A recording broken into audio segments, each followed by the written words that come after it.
Man, I was a kid on a farm that was homeschooled, that was socially kind of awkward at times. And suddenly I developed some strange social skill. And then people were like, you should model, you should act. And I always think back to that kid that was on the farm. You sold asparagus on a corner of a street. And now you're doing this with Woody and Kevin. This is cool.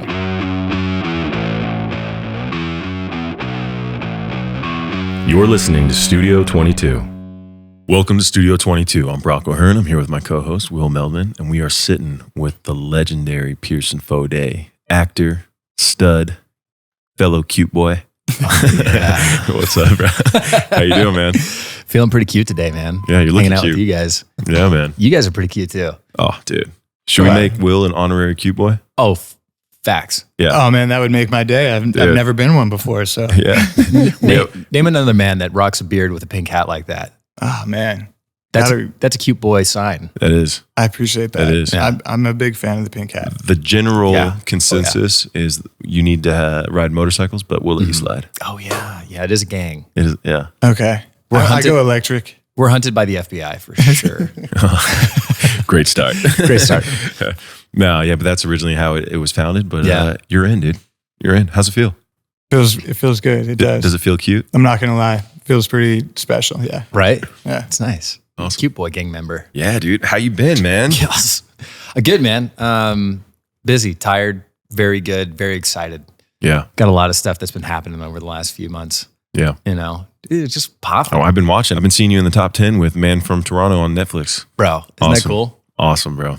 I've been super stoked about that. We shot that 2.5 years ago, and when we initially shot it, it was supposed to be a theatrical release, and then Sony sold it to Netflix because they have a first look deal. And I was like, oh, are we still doing theaters? What's happening? Nobody told us anything. Like, we were just so in the dark about it.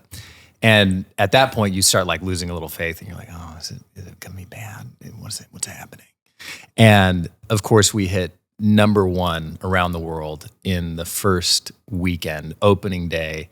On the third day, I get a text from the executive producer, and he's like, bro, 44 million views in 3 days. Yeah. We're #1 around the world in over, what was it, like 60 or 70 countries at that point. He's like, and we're still growing. Like, this is just the start. And I think we're still in the top 10 right now, which Yeah. is crazy. I looked last night. I think you're still up there. It was like 8 or something. Isn't that wild? Yeah. What a cool it's wild. thing. I mean, I watched it twice in the first weekend, so Stop. it was great. Hey, what's up, bro? You want to hang out sometime? Anytime, dude. Oh, Anytime. Break it.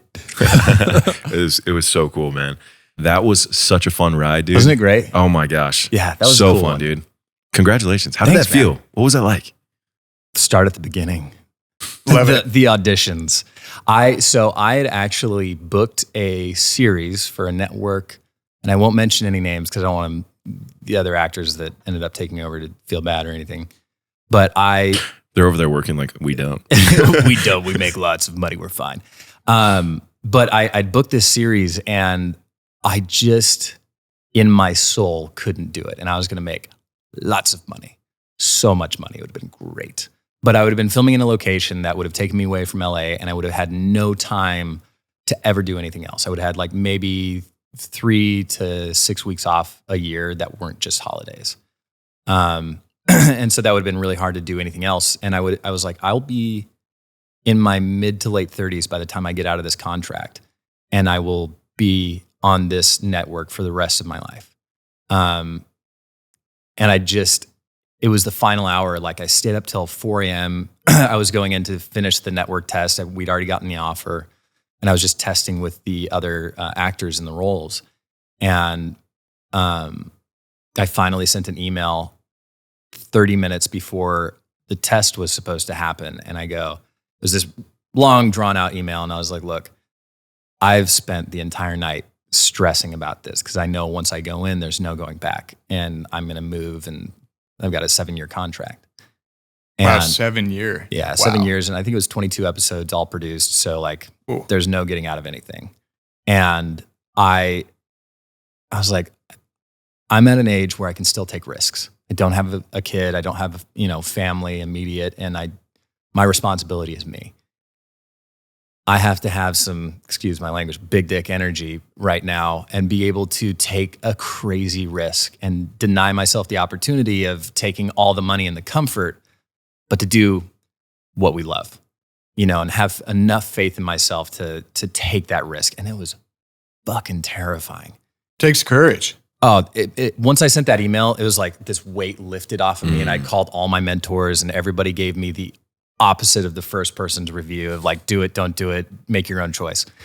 And weight lifted, felt like I made the right choice. And then 3 days later, they come back with another offer even higher than the last. I was like, bro, oh no, the denial was the point.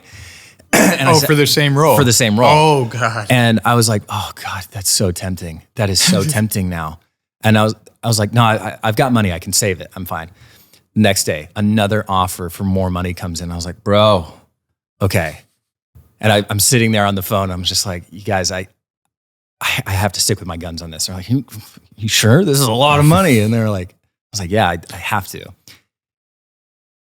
That was on Wednesday that I had that final offer come through. I was like, it's just not going to happen. On Friday, or on Thursday, the night before, I had the audition come through for Man from Toronto as a Man from Miami. I looked at it, I was like, I'm great for this part. This is awesome. But at this point, I had all of the fucks that I had left to give just get thrown out in that audition that I just wasted. And I was like, this is not going to happen anymore. I'm absolutely passing on this. And I was like, great. I have no ego going into this room. I can just have a fucking blast. And I walked in, and to this day, I think it's one of my best auditions I've ever had. I just walked in and I had fun. It was Mary Vernew over at Betty May Casting and Lindsay Chag and all of them. And I just had an absolute blast in there. And I walked out, I called my manager. I was like, I'm gonna be honest, that was a great audition. I don't care if I book it, but I think that was one of my best auditions I've ever had. I just had a crap ton of fun and felt madly confident. Cut to nothing happens. I'm testing for other shows and better shows that I was more aligned with. And I eventually got a call back 3 or 4 weeks later, and they're like, oh, your tape went up to producers. Then it went to directors. Then it went to the studio. And I was like, where's the next audition? Don't I need a call back? Don't I need a test with somebody? And they're like, no, you're fine. And then cut to, I just finished 2 more network tests for these other series. And I walked out and I was like, I don't know if this is going anywhere. And I get a call from my manager. He's like, are you sitting down? And I was like, I'm driving. It counts. And he was like, all right, good. You can't tell anybody yet, but you just booked it. And I was like, what? He goes, the Man from Toronto, you're the Man from Miami. I was like, fuck. And I threw my phone at the window of my car and I started honking my horn on Ventura. And I was like, yeah. And just absolutely jazzed to the tits, just through the roof. Amazing. And then, of course, 4 days later, pandemic hits. No way. Really? Yeah. Yep. And I'm in a straight panic at this point. I'm like, are we canceled? And they're like, we have no idea. Because we started negotiations on the contract and nothing had been signed. We weren't even sure if this movie was going to get made. The month that we were supposed to fly out, obviously this is pandemic. And so nobody's allowed to go back. I think it was like a week into the pandemic, we finally signed the contract, but there's still no guarantee that we were actually going to go back to production. And then they kept pushing dates and dates and dates until finally we get a solid date to fly out. And I was like, it's in. We're great. So that is like the biggest roller coaster I've ever heard of, like saying no to like the big one and then like getting another big one. Like and nothing happening, and then suddenly the global shutdown. And then the global shutdown. Yeah, exactly. My manager and I were sending back memes that we were making of like, book's the biggest project of his life, global pandemic. Right. Was supposed to be star, homeless. But it worked out. Yeah, dude. And it's awesome that it did because you had such a fun, dude. That was probably some of the most fun action.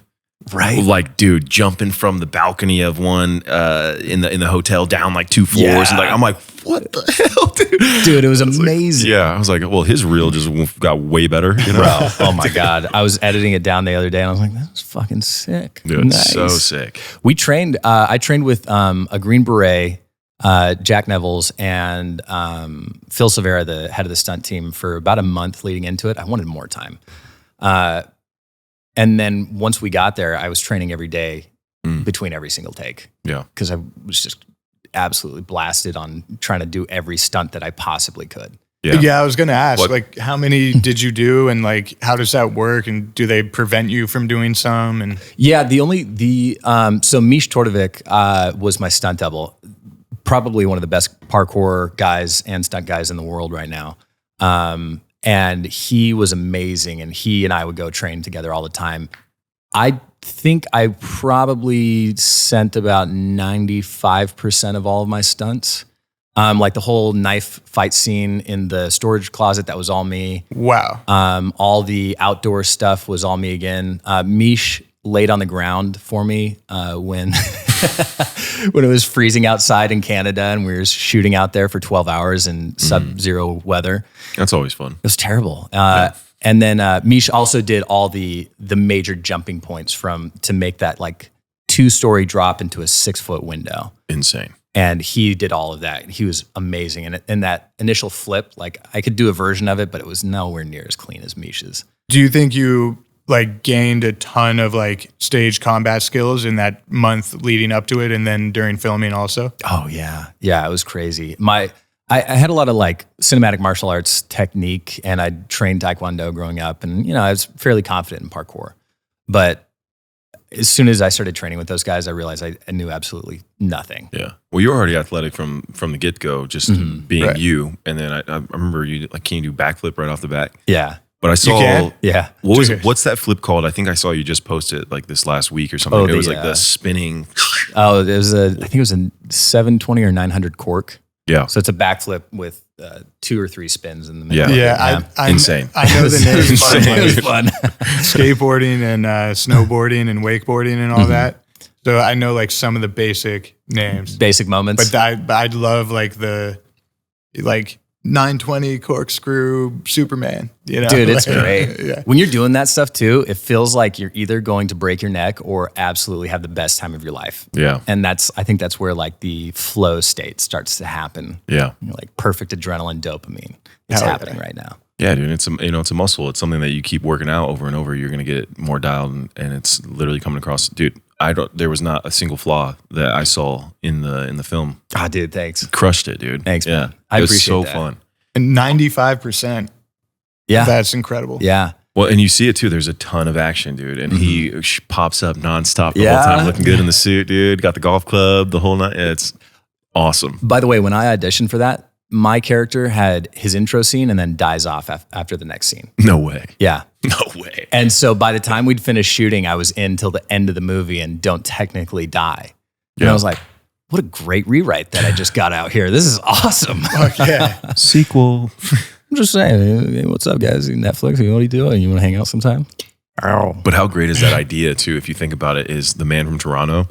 And then you could literally do spinoffs from men from every single 100%. city in the world. Literally. AKA Miami. Man from Miami. I mean, I do like... Just putting that out in the universe, man. The fans were really the ones that started that, honestly.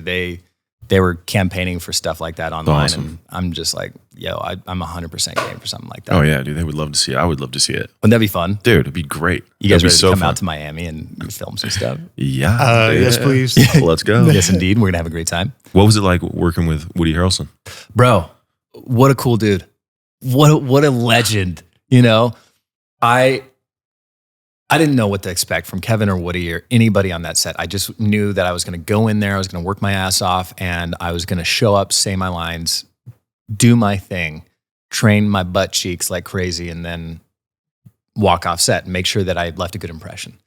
And we're in the pandemic. Everything's shut down. I finally get the call that we're flying out after I've been training with the stunt guys in the Green Beret for the last month. And you and I trained for a little while. We should talk about that too. We did. Taught him everything he knows. Everything. Oh, there you go. Until he learned everything he knows. It was the man from Brock, really. It was his original name. Brock Onto. That's actually great. I want to watch that show. We have that coming. It's the beard thing. Oh, Brocanto. Yeah, that's it. But I finally get the call that I'm like flying out, and we booked the tickets and everything. And it's announced that I cannot fly anybody in with me. No assistant, no like Tyler, my camera guy, producer from all my YouTube stuff. My girlfriend couldn't come out. Nobody, and my actual assistant couldn't make it. They're like, absolutely not, unless they're working for Sony. Nobody's coming out. Wow. Super hard border crossing. It was wild. But I make it to the plane, check in. I'm like, it's finally happening. This has been 6 months in the making. And I see our buddy Curran, Cur Dog. Oh, yeah. And did I introduce you guys? No, I met him on the plane, but he's like, I know you through Brock, but we've never met. That's awesome. And I love Curran, dude. He's such a nice dude. Dude, so good. He was such Red Hood. He plays Red Hood on Teen Titans. Got it. Robin Hood. Yeah. I've heard you talk about him for sure. And obviously like. Yeah. That was the comic book I just bought. Yeah. Great dude. Yeah. Sorry. And then another guy, Paul, who played, what was the Clint Eastwood movie where he got accused of like blowing up the stadium or whatever it was. Oh yeah. Richard Jewell. Yeah, Richard Jewell. So Paul, he's the guy in that, and we're all like sitting on the plane together and we're talking, and then all of a sudden they're like, "Oh my God, is that Woody Harrelson over there?" And I was like, "Nice." I'm shooting a movie with him. I got to go introduce myself really quick. And they're like, "Fuck you." And I roll up and I'm like, this is a cool moment in my life. I get to meet Woody and like tell him that we're working together. And I'm like, "Hey man, you don't know me yet." And he goes, "A man from Miami. Good to meet you, baby. I just looking on you. You look good, baby. It's good." I was like, "What's up, man? What are you doing? Like, how'd you know who I was?" "Yeah, bro, I looked you up on IMDb. They sent me some videos of you training. You look like a badass." I was like, "Bro, this is awesome. Like, this is so not what I expected." I was just going to do a handshake and a wave and goodbye. And we're sitting right next to each other. And he goes, "Oh, well, you want some blueberries?" And I was like, "Yeah, fuck yeah, I want blueberries with Woody Harrelson. What's up?" And we're sitting there, we're chopping it up and we're hanging out. And I was asking about like kind of his career and everything that he's done. And I was talking about what he was just doing before we started this and came out to do this. He said, "Oh man, I was out in an agave field and I chopped my Achilles tendon off." And I was like, "What the fuck?"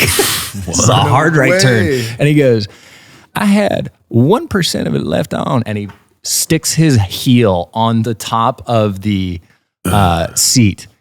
And the back of his ankle is completely just shredded from one of the agave cutter axes. No. And there's stitches going all the way around. And he's like, and it's swollen and it's fresh. This was like 3 days ago. God. He's like, "I just got out of surgery and they just put me back together.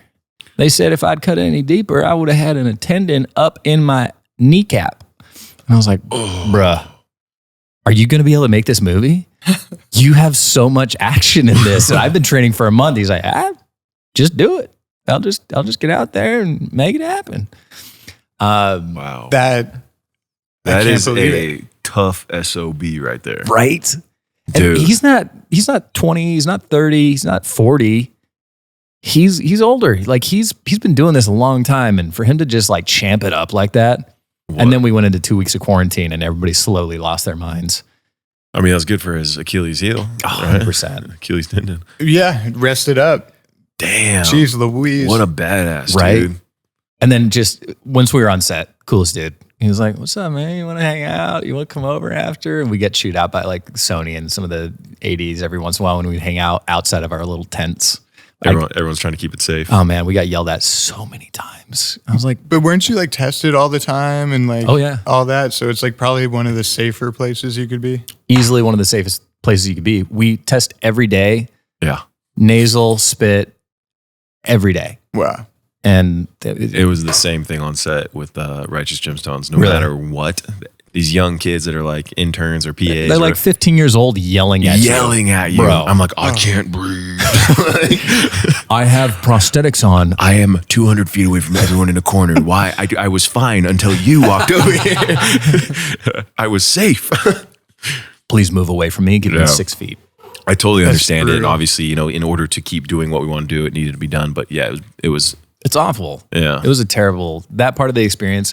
We had, and this is nobody's fault. This is a global pandemic, so I don't want anybody to feel like they're getting called out by any means. We're shooting in the middle of a pandemic, and we had I remember this one guy, the sweetest dude in the world, and I don't want to say his job was, but he worked his ass off, as was everybody on this set. We didn't see our friends, we couldn't see our family, nobody could come visit, so we're slowly like decapitating ourselves on set and just like losing it. And this guy has one thing goes wrong, and somebody, there's a breakdown. As soon as we hit quarantine, the heads of each department like really lost touch with each other.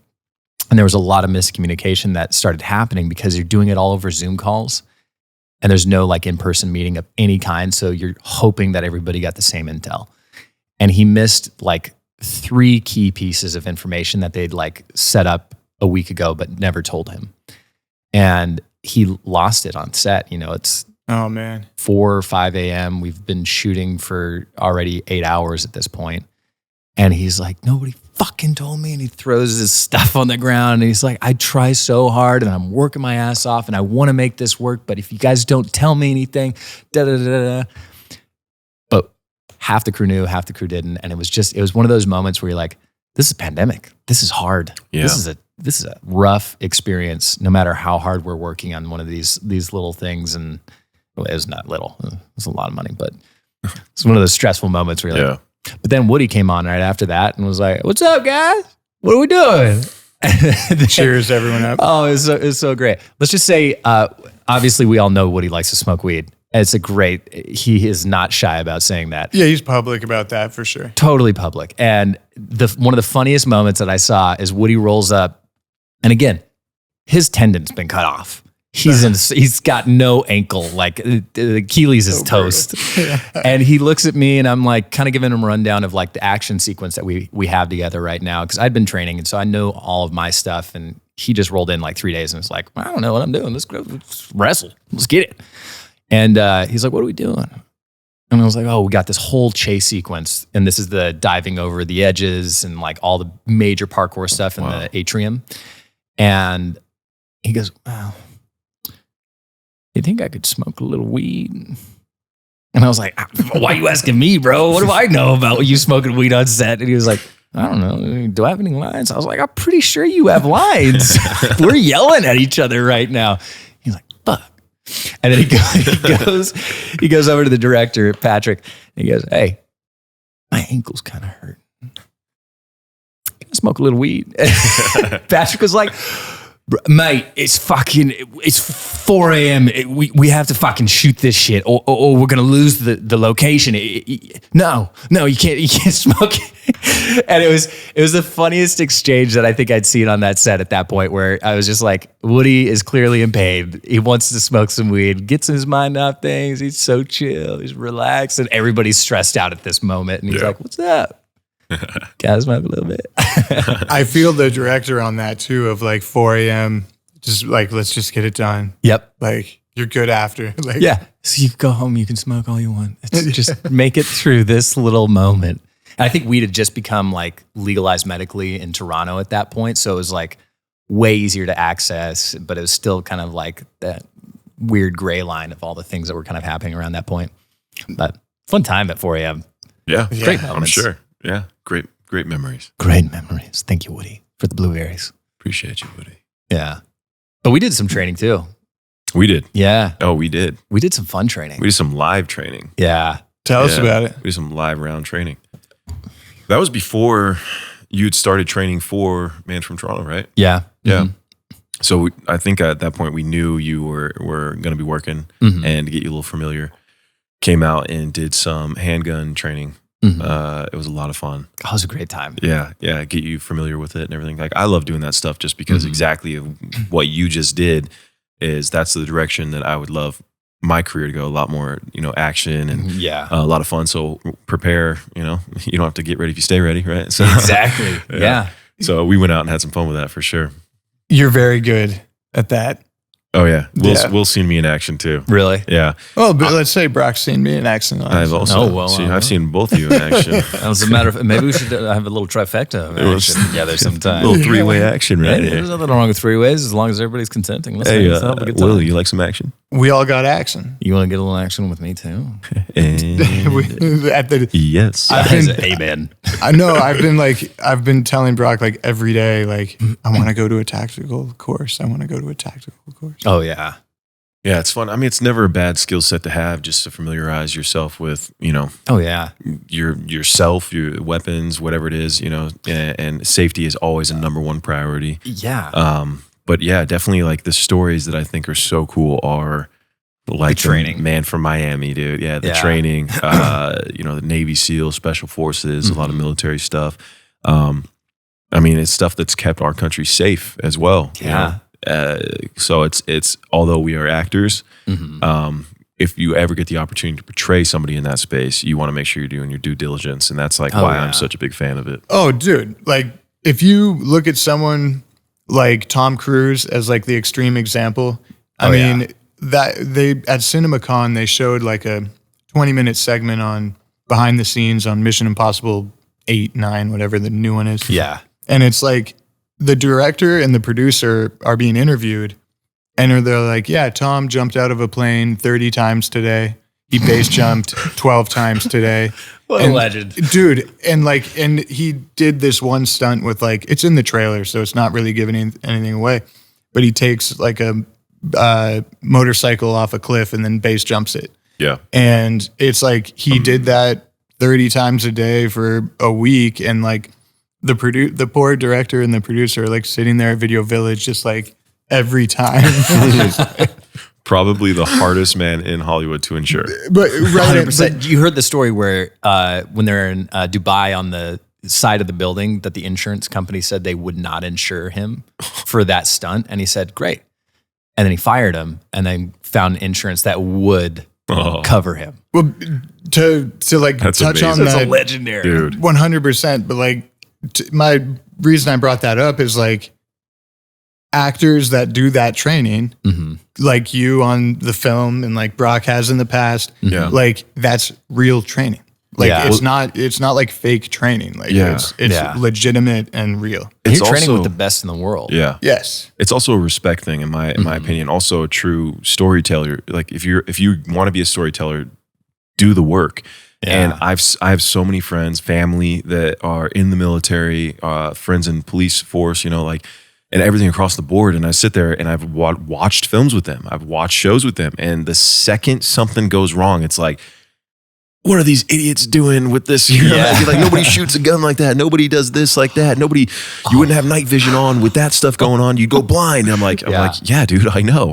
They don't, but like I know. And so it takes you out of it. And then especially if you're trying to garner that audience and cater that audience, you're doing yourself a disservice because you're literally shooting yourself in the foot, for lack of a better term. Quite literally. Yeah. Like no, that was like perfect. Literally. Yeah.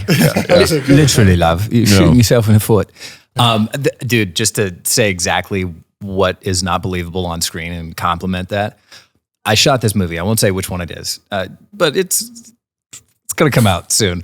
And there's a moment we were on set, and I just finished Man from Toronto. So I've been training with the Green Beret that is like schwacked terrorists, literally, and like he is the hero of heroes, and he's just like the nicest guy in the world, and taught me everything there is to know about guns. Right?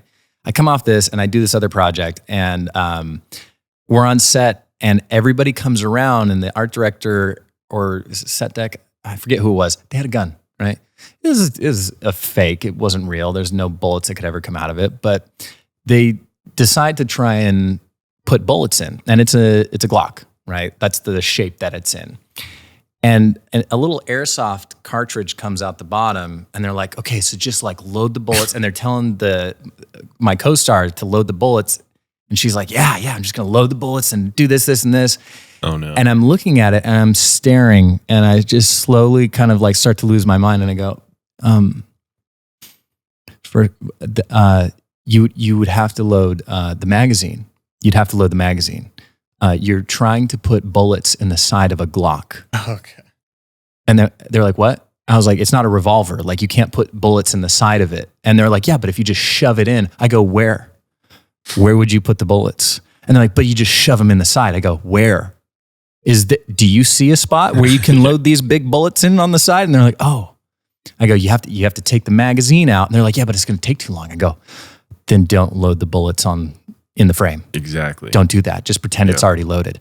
I was like, or do it off frame. Yeah. And they were like, and I go, also, nobody's talking about gun safety right now. We should probably have a little meeting really quick. Is this a live gun? Because I haven't seen the inside of it.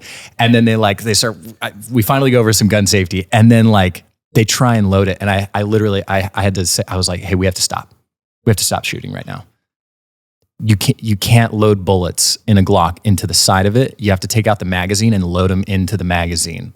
And they're like, yeah, but wouldn't it just be kind of fun to see? I go, no. Literally not a single person is going to understand what's happening right now. Zero fun. And I was like, you're going to have to cut this entire scene out of the movie. By the way, that's hard to do too. Yeah. Like loading the magazine's hard.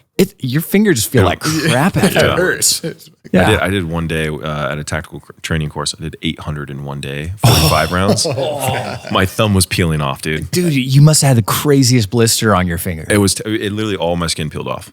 And I was like, and then I saw my uncle the next day who I was with, and he had like already day one Band-Aid on there. Nice. Because he knew, he'd been there before. I was like, thanks for the warning, bro. Thanks for the heads up. But it is that, you can put one in maybe in the chamber if there's not one in there. Right. But that's what I'm saying. It takes you out of it, dude. It totally does. And that's not even from somebody that knew, like, I'm proficient in guns.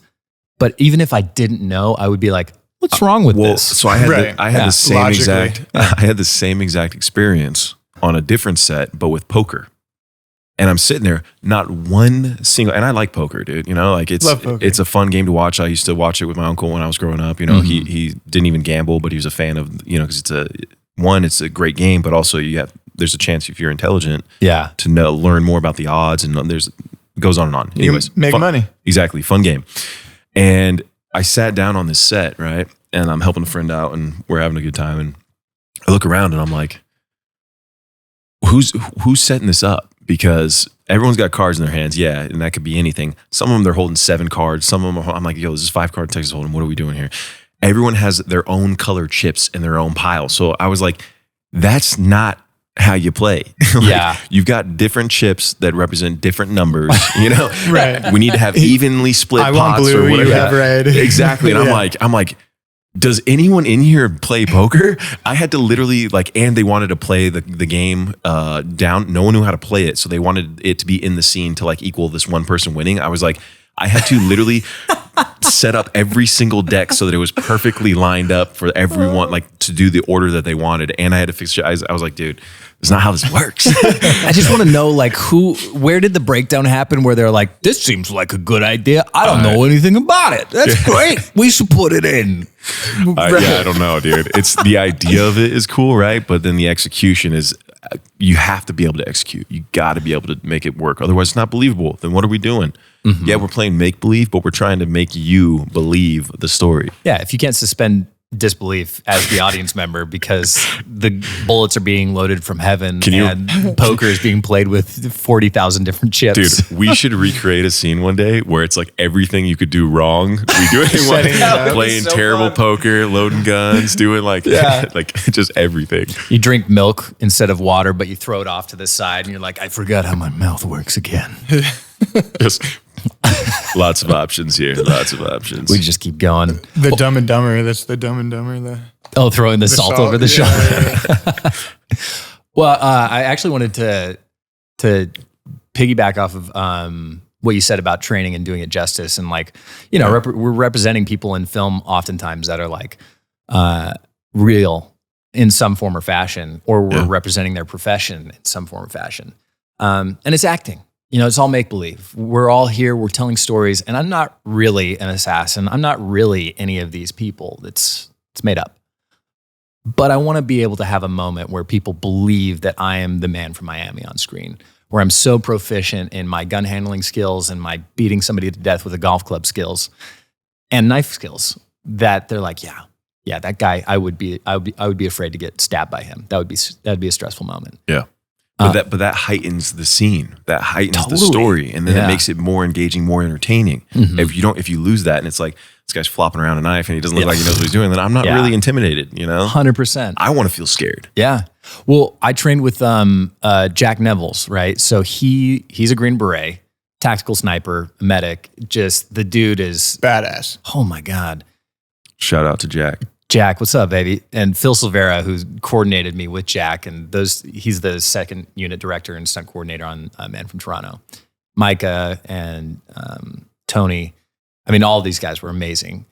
And Jack was essentially who I modeled everything about the Man from Miami off of, as far as his proficiency and his skill sets. Smart. It made it so much easier. It was like no acting necessary. I just follow and do exactly what Jack does. And Jack's the real fucking deal. Like he's I wish I could tell the stories that he's told, but like there's moments in history that he was a part of and making sure that bad things didn't happen. And also, like, it's very easy to believe that like Netflix would get one of the top people. Oh, right? yeah. Like, yeah. Yeah, 100%. And we're sitting there on set, and I actually did the Myers-Briggs word. Tell Oh, me you more talked about about Myers-Briggs. Myers-Briggs. Yeah. I did We talked about it. Yeah. I did the Myers-Briggs test with him. I've done that for myself, but I was like, Jack, let's do this together. I'm doing it from a storytelling perspective, but I want you to help me answer these questions from a perspective of if you were this guy in a bad version of it, like the worst sociopathic version of yourself. Yeah. And so we went through and did it, and like, oh my God, it was so crazy. Like some of the answers that we came up with was so much fun, and the backstory, and then getting into it, and then finally leveraging that into my fighting style and working with Phil on my fighting style and Patrick Hughes. And they're like, I've informed the character's different style of fighting into being really like brutal and savage, and like opening with the golf sequence rather than initially it was like a shot. We shoot somebody from a distance. Oh, wow. Then it turned into let's beat somebody to death with a golf club to show how crazy and psychotic this character is, and then shoot somebody that sprinted down the field about a quarter mile. And I saw fans reposting the heck out of that, dude. Right? They love the golf club, dude. It was so fun. Yeah, That's like so cool. really top-notch, like advanced character study work, right? That's like, to build out those backstories and to answer those questions. I mean, hell yeah, it's so cool hearing that. Right? Right? Yeah, it's like you're really building that guy out for sure. Dude, it's the most fun part of it because I would never do that. I think of myself as a fairly tough person, but when I stand next to Jack, I'm like, I'm nothing. He would absolutely get my butt cheeks handed to me. And well, 99.9% of the world would, right? Yeah.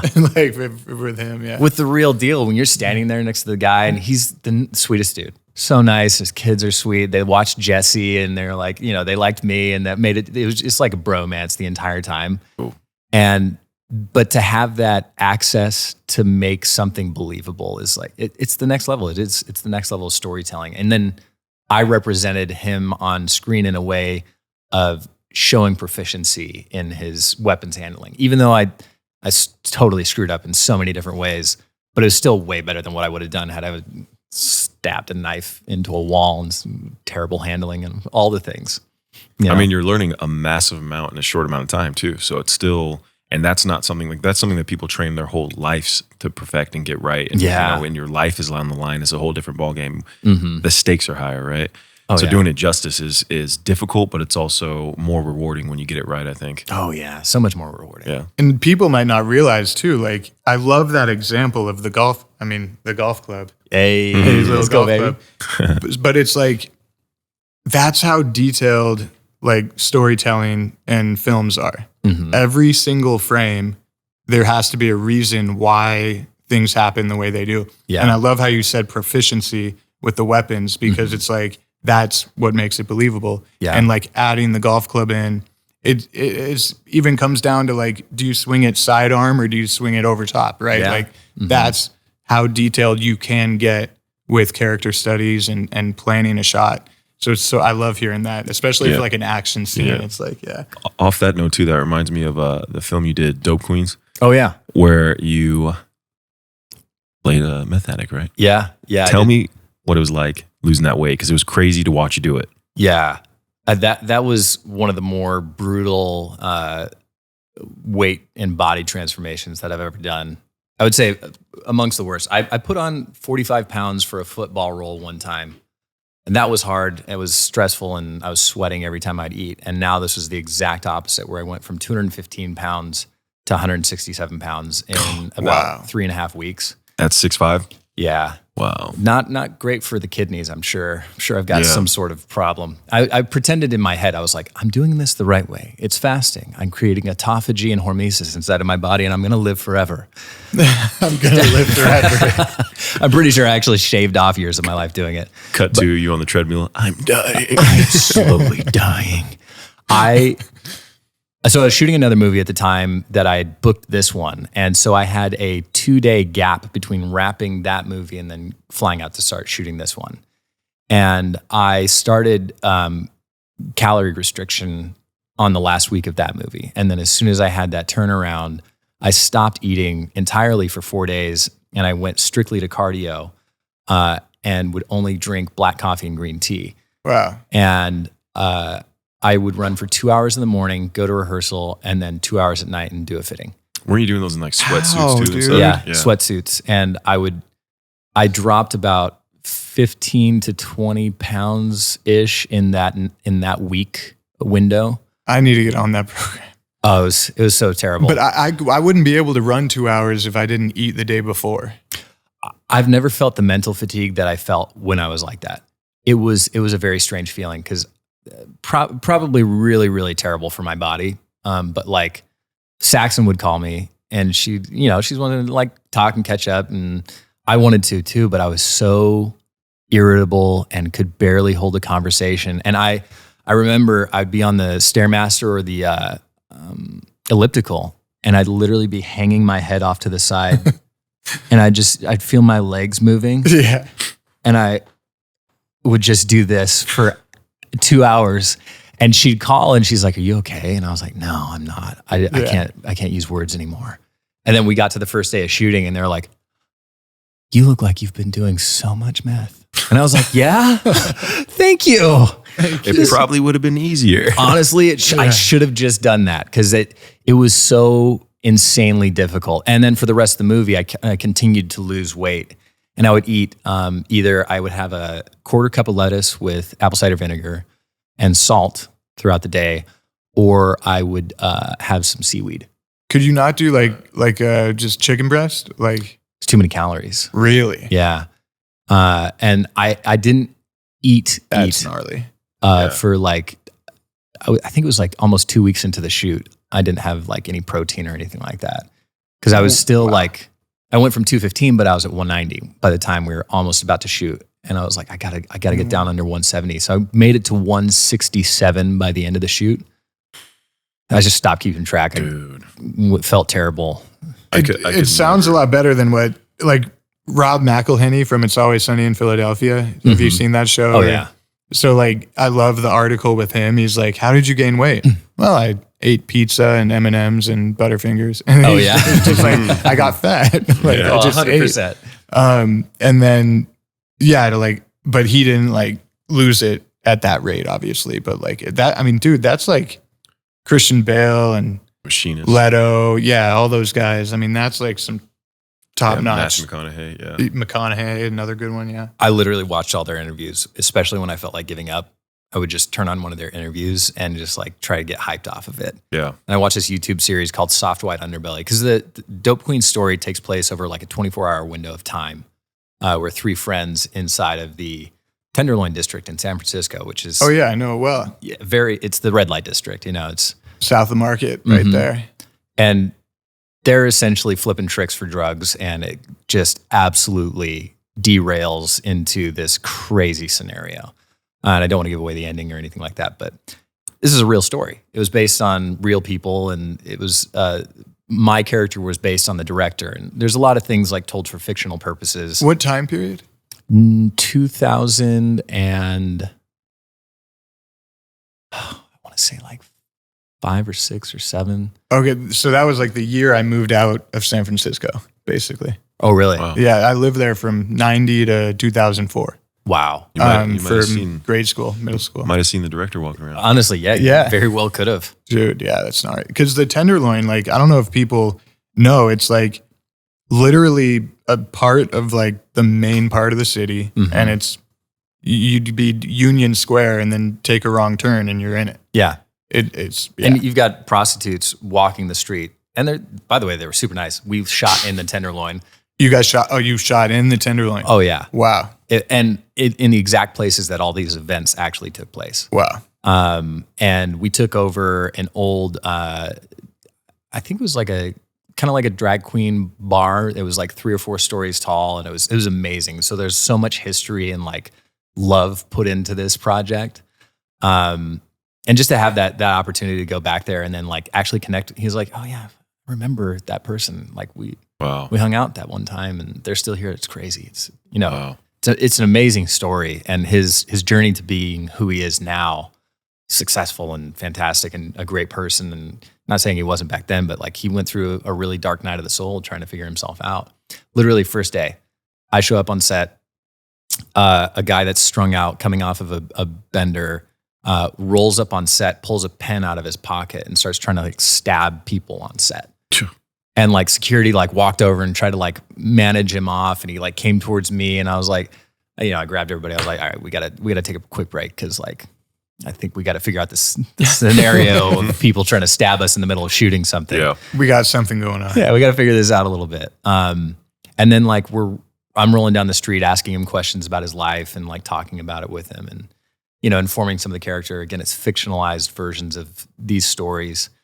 And we were rolling past, about to grab some food down the street, and then all of a sudden, some guy sprints out of a mom and pop shop, holding a wallet, a bag, and a bunch of shit that he just stole.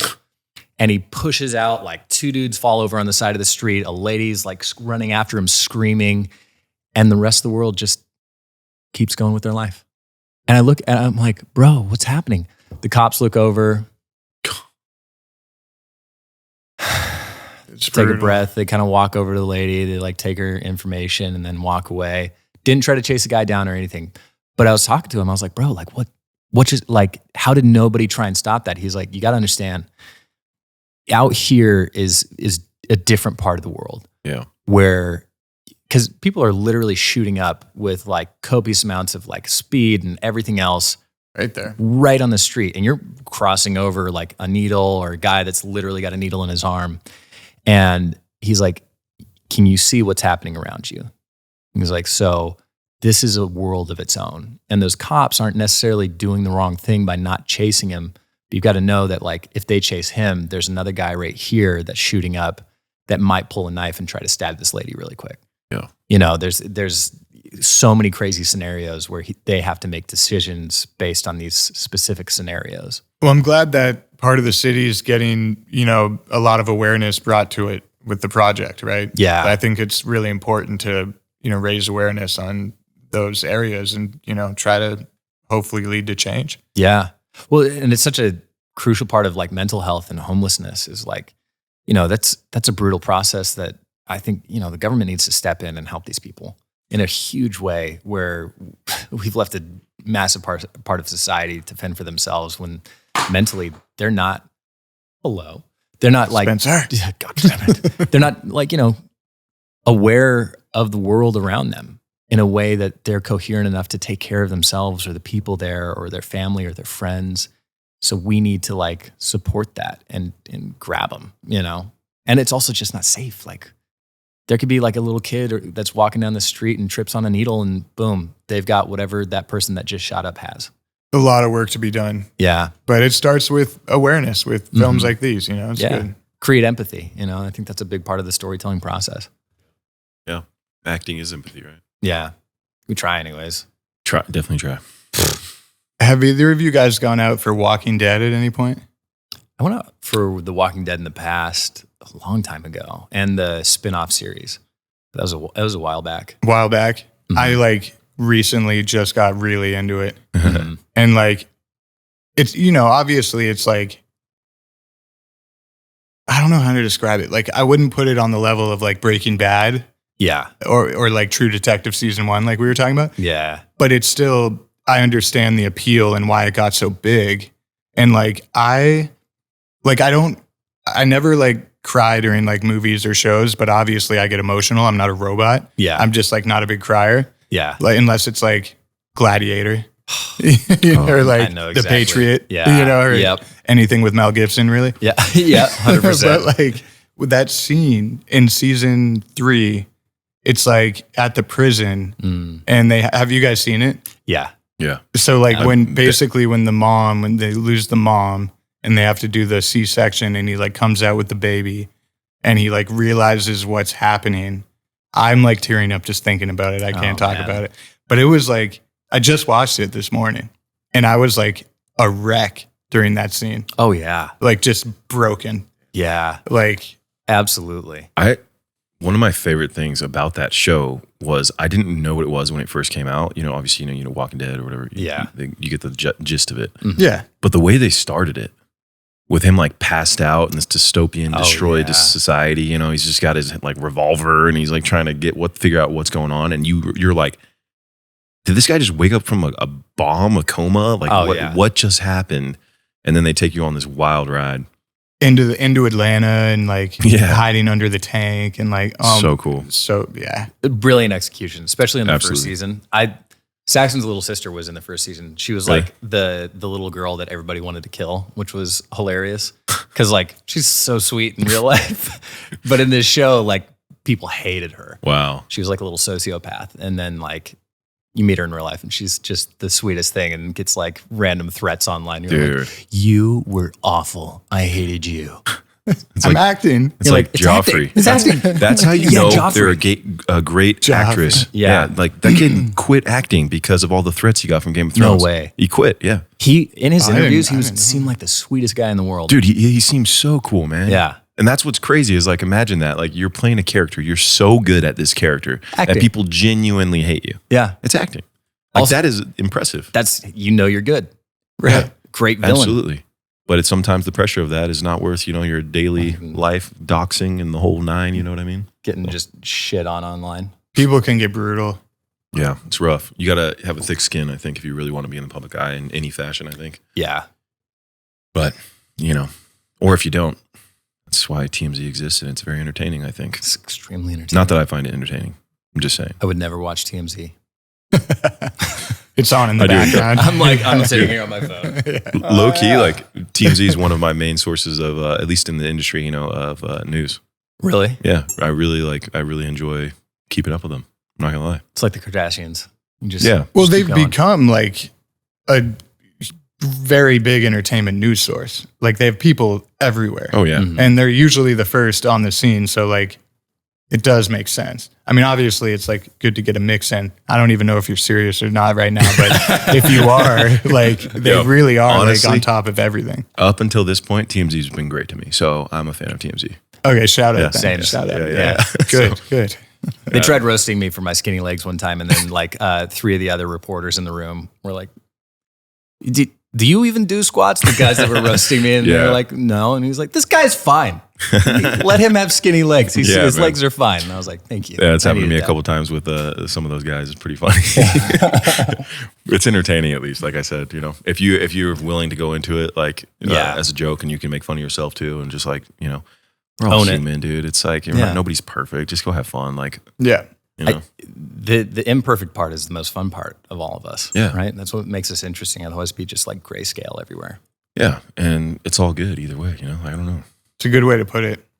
I just think if somebody's out there talking bad about you, that's about them. They're just fans. They're giving you lots of attention. Just angry little fans, dude. Yeah. And you're like, wow, you've commented so much on my post. Thank you for boosting my algorithm. Thank you for the engagement. Yeah. Who was that? Cardi B? Like, thanks to all my haters, because, you know, they be downloading all my songs too. And making me money. You know? All the YouTubers, all the YouTubers are like, monetize your haters. That's like the saying. Yeah. Because they're viewing, they're commenting, it's engagement. Yeah. Dude, Jake Paul has like the #1 most hated music video in the world. And I think I've seen that. How much money did he make off that? Millions off that. Millions. Really? Had to. For sure. just off of like the merch that he sold and everything else. Dude, genius. The views. Those kids are on a different level, man. I mean, Jake Crush. Jake and Logan, dude. I actually They're really so like smart. those guys, man. Yeah. By the way, in person, so nice. Great guys. So nice. Yeah. Their persona online, totally different. In Absolutely. They are the like masters of pushing your buttons and limits, dude, of like, and it's, you know, look at Conor McGregor. That's like how he blew up. Yeah. Right? I mean, you're in entertainment, right? Yeah. Like, might as well entertain. I've never met him, but we were leaving Equinox one time, and one of them was walking in, and you like stopped to say bye while I was like getting a protein shake for us. Yeah, Logan, I think. Okay. Logan, dude, honestly, man, like, because he came into this town about the same time I was kind of getting here, and we did some stuff in the beginning, and I just didn't want to go down the influencer route, like that rabbit hole of creating content like that. And I saw what he was doing, and it was working. But the crazy thing is there are a lot of people who have made, you know, tens of millions of dollars, had tens of millions of followers as well. And they just kind of cap out a little bit. You see it. Yep. He and, you know, Jake as well have been able to literally transform whatever. Like, dude, he's a WWE superstar right now. Anytime they hit a wall, they're like, all right, great. Let's maneuver. Wall, more like a step. Let me get a little stepping stone. This is a step ladder, guys. Like, let me fight Floyd, and then I'm going to become a WWE superstar. Dude, and he held his own. By the way, he looks great in that yellow and black spandex. Stud with his Pokemon card necklace. Bro, what a stud getting out there. He's the man. Legend. I'm a big fan of Logan. When I first met Logan, I was dating Victoria at the time. We just finished No Kiss List. And Victoria Justice. Victoria Justice. There you go. I just had for the fans. I was dating Victoria Justice at the time. And we just finished No Kiss List, and we were doing press, and we went to the MTV Movie Awards. And this was back when like everybody showed up to everything, and Vine was just starting to pop off, and Logan I think he'd been out in LA for 2 weeks at this point. And I see him in the after party, and I'm like, oh, bro, your Vines are fucking awesome. And he was like, oh, thanks, dude. Yeah. I'm like, so what are you doing here? He's like, I don't know. I just got the invite. It's great. It's awesome though. He's like, is that Victoria Justice? I was like, oh yeah. Do you want to meet her really quick? And he's like, yeah. What's up? So like he walks over, and then Logan's clearly trying to get her info, and Victoria loved me at the time, and so she was very kind about letting Logan off on a nice number, but. Logan and I exchanged info, and then we became homies ever since. And, you'd be like, here's my number though. Here's my number. I think you're hilarious, my friend. Let's do stuff. So funny you thought you had a chance. No chance, homie. Good. Slide back out of those DMs. That's great. That's hilarious. That's pretty cool, man. Yeah. But fucking that kid has made an entire career out of just leveraging bad things. Oh yeah. You know, it's like he doesn't take it's never a bad moment for him. He's like, it's bad that it happened, but I know how to make it work for my benefit. Yeah. Like life is happening for him, not against him. There's a level of intelligence there that is just like being able to figure out a way to turn any negative into a positive, right? So, and it's hard, especially when people are just roasting you online for being a piece of shit. And you're like, but I'm not. Don't you think once you get like that big though, it's almost like, especially with like YouTube or whatever, you can just like anything you put out is going to get X amount of views. Mm-hmm. And I'm not like trying to diminish what he did at all. I'm just saying like, no matter what you do, it's going to get tons of views because you've already built yourself to that level. Right? Yeah. But it takes work to get to that level, right? I would say like a big producer, right? So you have your projects you start off with. Not all of them are going to be a hit right off the bat, but sometimes they are. Mm-hmm. And then you keep growing, and then you learn. So by the time he's gotten to that point, all the work that has been put in any level, all you're those like crazy risks. You're hyper aware, I would say, of what you're putting out. I mean, even I feel this way my following is not anything anywhere near that, right? But I'm hyper aware of what I'm putting out because of one, the perception. But it's still gigantic. I mean, you're a humble person. I won't say that, but. But much larger than Gary out in Minnesota. Yeah, well, shout out to Gary though. Yeah, he's a humble. Oh, I thought that was like a random metaphor. It is. It is totally. You thought right. You definitely thought correct. Right. I'm catching up to the inside jokes. I'm like figuring out which ones. No, but yeah. So there's an awareness there. So it's like when you're putting out content, knowing it's going to be digested by millions of people, your approach to it, I think, is a little different. And also, you got to think. 10 steps ahead at that point too, of like, okay, well, maybe I'll put out this thing right now, but it's going to equal a WWE sponsorship later down the road. Yeah. You know? And not just like him going in and, you know, showing up. It's kind of like, dude, think about The Rock. The Rock leveraged his WWE stardom. Fame, Yeah. And then got the highest paid actor first time role, $5 million for his role in The Scorpion King. Stop. Swear. No way. First time ever acting, ever. Made $5 million. Here's the thing. Because he's a superstar. I love The Rock. That was a terrible moment. I'm the biggest, you know how much I love The Rock. He's like my idol. Dwayne's the man. The Scorpion King. How did you get paid $5 million for Scorpion King? I don't know. Dear God. That's like Genius. Absolutely, dude. And I've loved following his career path too. Not only as like a fan of him, but watching, like, there's so many moments in my own career where I was like, look, I'm going to stick to my guns. I'm going to stay true to myself. I've been in these meetings with these big agencies. I remember when I first came, I had no acting experience and no business getting a meeting probably with some of these big agencies. Yeah. And I remember going in and they had like heads of every department, you know, acting, television, TV, film, social media, like every commercial, everybody you could think of that was in there. And I go in, they're like, so where do you see yourself? And I was like, well, you know, I think I want to be different, you know, than everyone. But at the same time, like, I love, you know, The Rock's, you know, career. And I love the way Mark Wahlberg does business. And I love the way Brad Pitt's image. Like, I just had this whole thing planned out in my head, right? Mm-hmm. Laughed out of the room, dude. What? Laughed out of the room, right? And then flash forward, you know, to like a year ago where I was like, dude, I'm all about staying true to myself, working my butt off, and like doing everything it takes to make this happen. And then you hear someone like Dwayne Johnson who had the exact same experience. Yeah. And he's like, I'm going to be the highest paid actor in Hollywood. And then he went and did it.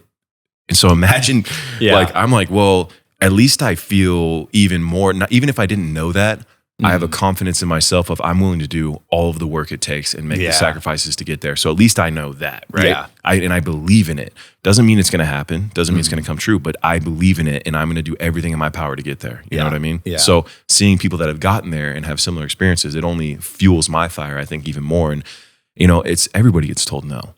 Everybody has bad days and, you know, not everyone is where they want to be all the time. But at the same time, I think showing up with the gratitude that you even have the opportunity to wake up in the morning and then take it from there is kind of a really cool thing. What do you think the biggest no that either of you has taken? Ooh, biggest no. If you have it, I don't. on the Nobody tells me no. What are you talking about? F you guys. How about this? Like, I'll start small with something that happened recently.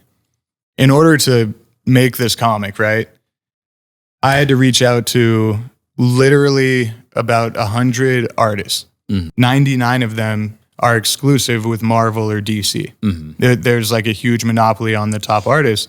And I found one that was like in between his contract, right? So I think that was more of like a crap load of no's in a row for the same thing. That ended up being one giant no process of like getting told no a million times and then finally finding one. So I think that's like the most recent one I can think of that is my best example of like, just stick with something. I mean, you know, I could have given up after 30 no's and been like, okay, I'm not going to find someone. Yeah. And I, you know, but yeah, go for it. Yeah. I mean, I don't really have a singular biggest no that I can think of. It is kind of what Will was saying. And that's this, I had this really awesome conversation with this guy yesterday at this event I was at. And we were just talking about mindset and, you know, what we did. The guy worked in a totally different space than I do. And he said, I heard this conversation one time. And it was a really cool way to look at it from this actor's perspective. He's like, you know, you get told no all the time, right? What if you started looking at it as I'm 25 no's away from that yes? I like that. Wouldn't you be rushing to get all those no's? You know, when you run out, like, yo, give me those 25 auditions right now because I'm going for that yes. You know what I mean? And it changes your perspective and the way that you approach things.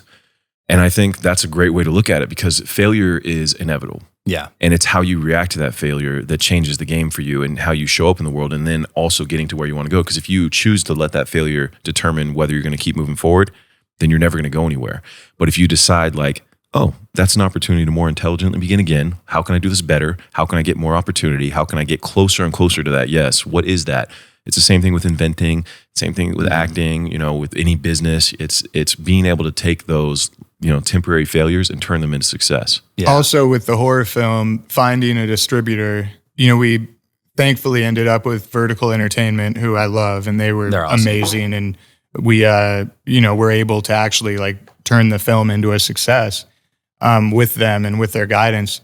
But, that's another 20 or 30 no's from other distributors that we received. Yeah. But obviously, like, we went for the top ones. It wasn't like, yeah. Start big and then narrow down from there. 100%. And like, I think Vertical was like perfect for independent films. So yeah, but. Yeah, great partnership. It's so fun work with them, dude. They're really on top of everything. They did a great job distributing it. And honestly, like, I think they crushed it. Yeah. Over 7 countries and counting, DVDs, Hulu. Oh, yeah, hell yeah. Yeah. Did they do European sales first or international? And is that how they picked it up, sold it internationally, and then? 100%. We signed over global rights, and they have like a bunch of offices in London. So the UK was a part of the initial launch. And then we kind of went from there to New Zealand, Australia, I think Italy and France. But yeah, exactly. So I'm awesome. Itching to ask this now. I'm assuming because you asked us. Go on. What? But what our biggest no's were. What was your biggest no? I don't know. I don't know. I was just curious. Yeah. No, I think to your point of, I can look back at every single audition I've ever done because most of them have, some sort of email, timeline. And at this point, I've probably done, I would say, close to the upper 500 to 1,000 range of auditions in the last 12 years. And I have a super high success rate for actors in my category. And like, I book really well. I get constant callbacks. I'm friends with a lot of people, and that all plays its part. But I think if you zoom out too often on that stuff, you can look at it and be like, God, this is the worst industry in the entire fucking world. But it's not. It's just a matter of like keeping perspective on like it's one of the most sought after industries in the world. Yeah. And there's insane competition where there's hundreds of thousands of people fiending after your job. Yeah. And so I think that's like a big no. I've been up for, I think, to narrow those two down, I've been up for a Marvel and a DC character, 2 fairly large ones. And, I was on the short list for both of them, and they went in a different direction. And I was just like, oh, no, come back. But at least I'm on their short list, and that's all that matters. Yeah. Right? Well, it's huge, Shout out right? to Sarah Fan, Fan, dude. Yeah. You got fans, and that's really what you want is, if it's not this one, then at least they'll be stoked about another one. And all the top casting directors and everything are like in those rooms with them. All the producers you're right there. Fuck yeah. And just because it's not the right now doesn't mean it's not going to happen later. Now you're in, because I've, 25 no's left. Yeah, exactly. I got a few more with the Marvel casting.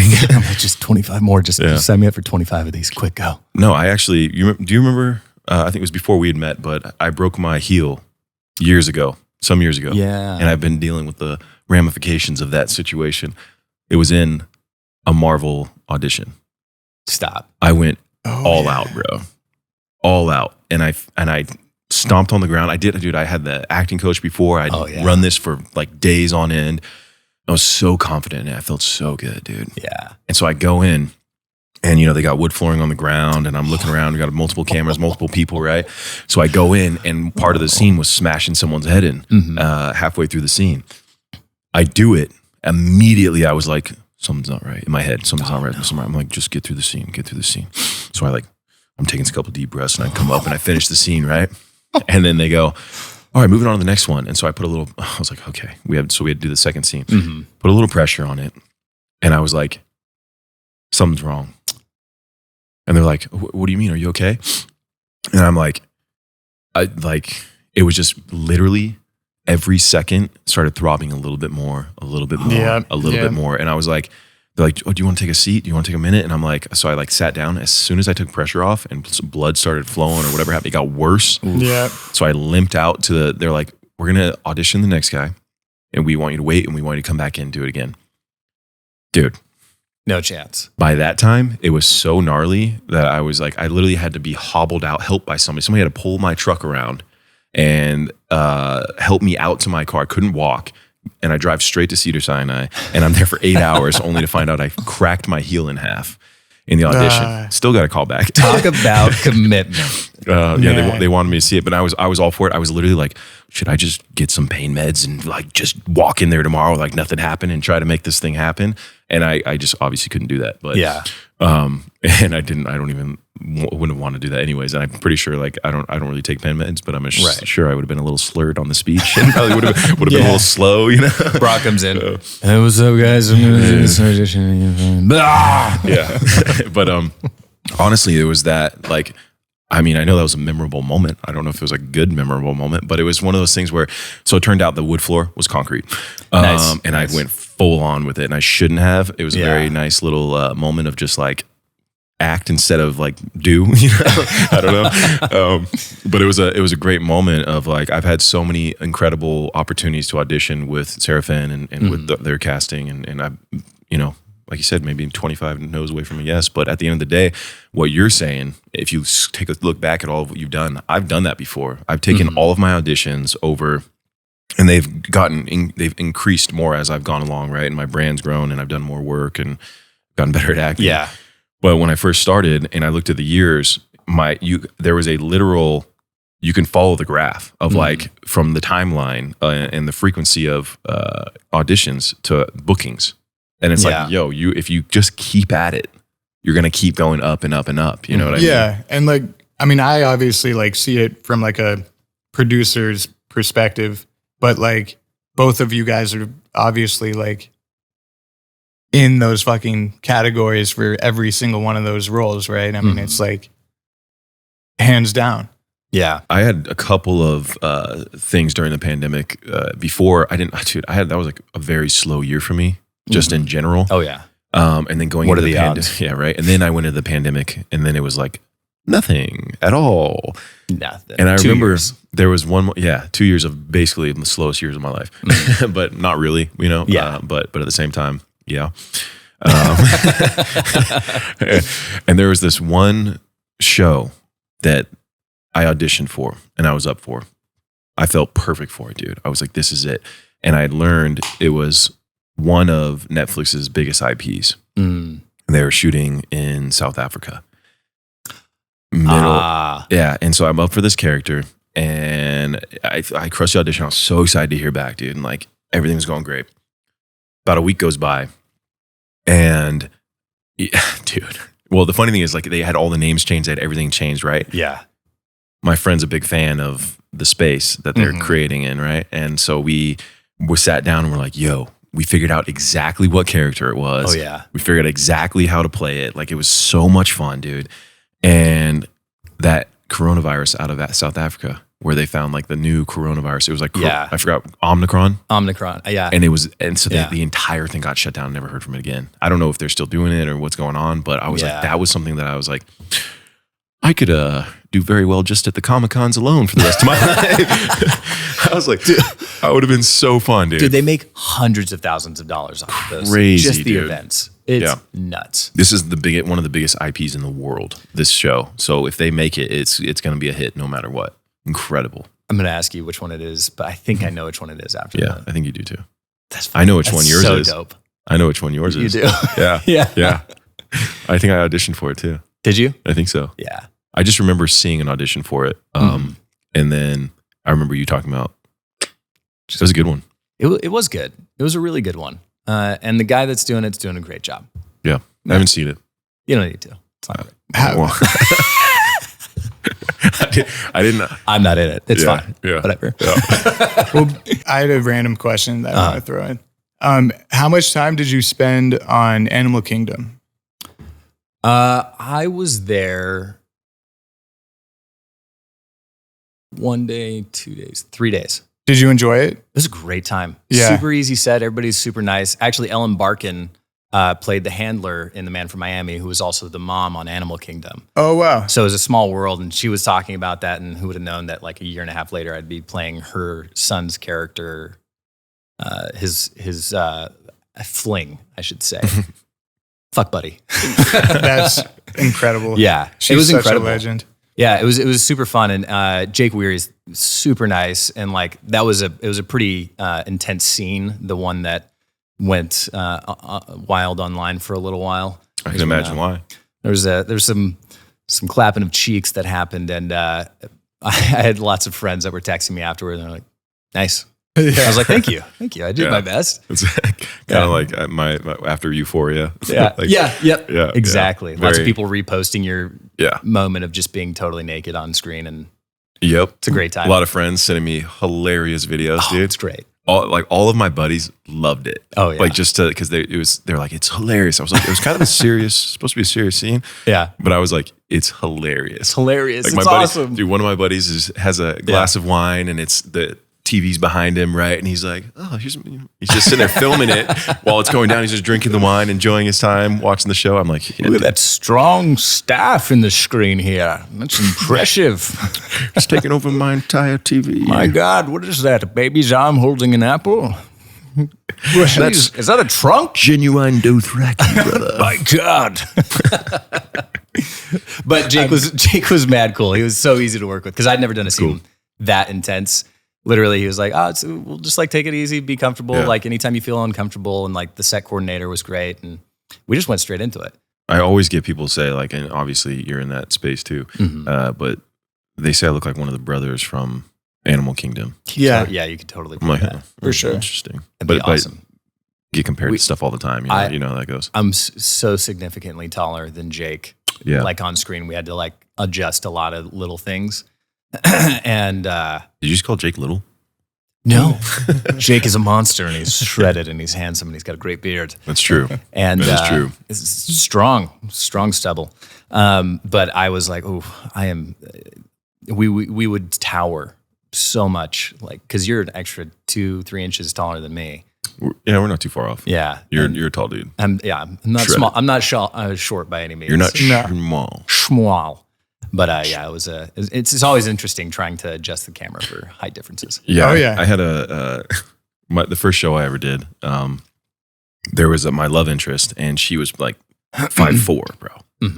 And there was this one scene with I always had to stand this wide split, to kind of bounce. I did the same thing. Your legs and the pants won't go any further. Dude, there's a scene, exactly. There's a scene I will never forget, dude, because we were like having some issues, and she was helping out with somebody in the scene, and we're sitting here, we're having issues, but like she's the love of my life, and I wanted to, just give her a kiss goodbye, like just try to resolve this a little bit, right?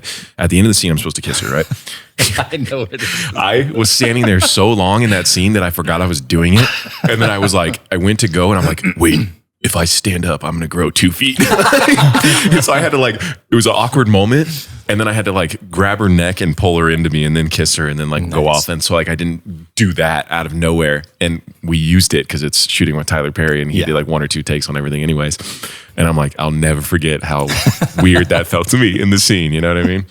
So funny. Tricks of the trade. Tricks of the trade. By the way, so many scenes that we shoot sitting, split-legged. They're on Apple boxes, but not like one, but like 2 or 3. I had one love interest, and she said she was 5'1". She was 4'11". Oh gosh. And That's I was big, like, yeah. wow. Yeah. This is going to be difficult. Yeah. I love that for you. There's a film I have coming out on Netflix, I think later this year. They don't have a date yet, but it's called Players. And my scenes were with Gina Rodriguez. She's incredibly talented. She's awesome. But yeah, massive height difference. Oh, yeah. You know, and every time you got to really figure out how to make it work. And it's very interesting, but it plays, and I think no matter what, it's a learning experience, but it's also funny. Yeah. They actually, this show I just shot recently, I don't think I can say what it is yet, but they put me on an Apple box for the first time in my entire life. Really? Yeah. Really? Because the set was a little bit higher, so they wanted to balance me out of where everyone else was standing. But so funny. And then he's like, I bet this never happened. I was like, nope. Like, That's amazing. How was it? It was so strange. I've never been put on that. That's got to be the weirdest feeling. I mean, it was a half apple, but still. Still. We've never, it's always splitting. It was a strange feeling. It felt very similar to me shaving my beard off completely. By the way, I felt you naked. handsome devil.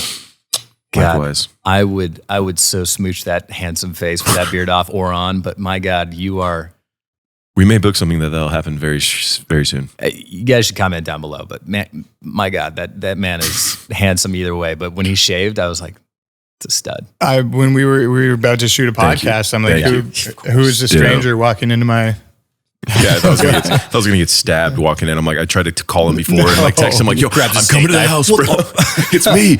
I'm coming over. Who are you and what'd you do with Brock? Yeah. Where is he? It took a couple days of like, you fall asleep and you wake up, you got your routine in the morning, whatever. I went straight in to brush my teeth. And I remember like, it's so funny. But I was like, yeah, recognize that. Whoa, like, who's this guy? It was so weird seeing my face. Dude. When was the last time you shaved like that? 12 years ago. No. Oh my gosh. Oh no. Where I showed it to anybody. We shaved. Yes. We shaved together. I'd grown out my beard the entire pandemic and hadn't shaved and was coming up on the movie.